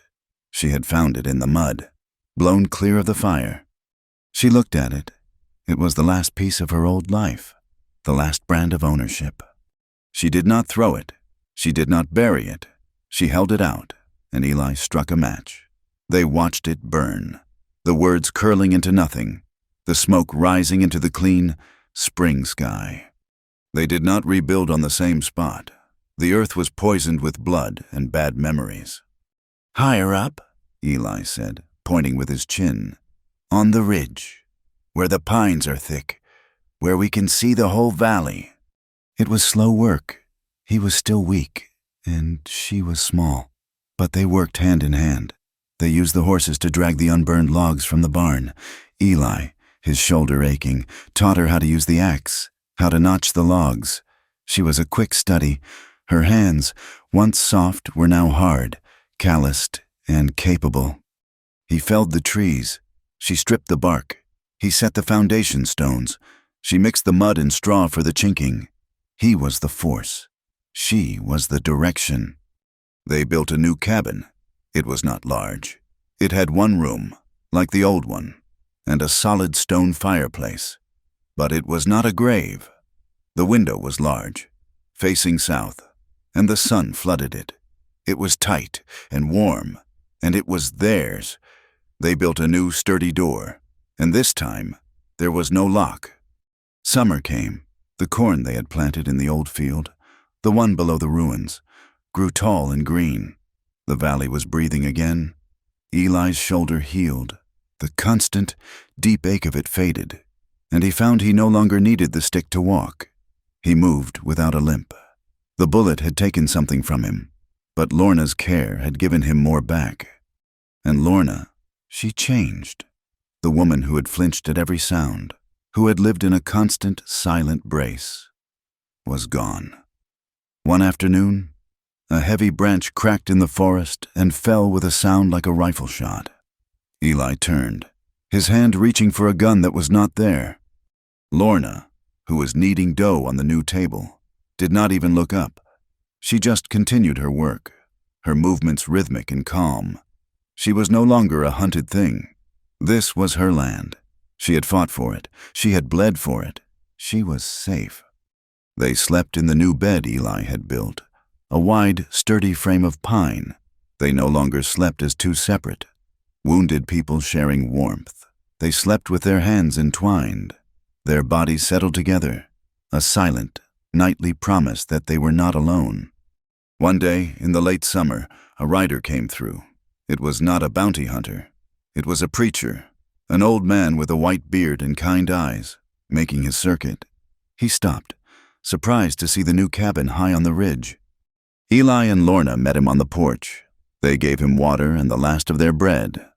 The preacher, seeing them, seeing the quiet, fierce way they stood together, cleared his throat. "God has blessed this valley. I do not mean to pry, but are you two married in the eyes of the Lord?" Eli looked at Lorna. He saw her face tighten, just a little, at the old words. Marriage, ownership, contract. Lorna spoke first. "No, preacher, we are not—" "But we would like you to witness something," Eli said, his voice a low rumble. The preacher was confused. "Witness what? A wedding?" "No," Lorna said. She took Eli's hand. "A promise." They stood outside, under the vast, open Wyoming sky, with the wind in the pines as their only music. The preacher stood by, his hat in his hands, a witness to something he did not fully understand, but which he could feel was as holy as any church. Eli turned to her. He took her small, scarred hands in his large, scarred ones. He looked at her, his one good eye holding all the tenderness he had learned from her. "You are not mine," he said, his voice thick. "You do not belong to me. You belong to yourself. but I will never let go. Lorna's eyes filled with tears, but she did not weep. She smiled.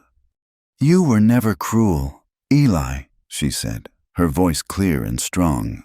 You just forgot how to be kind. I remembered for you.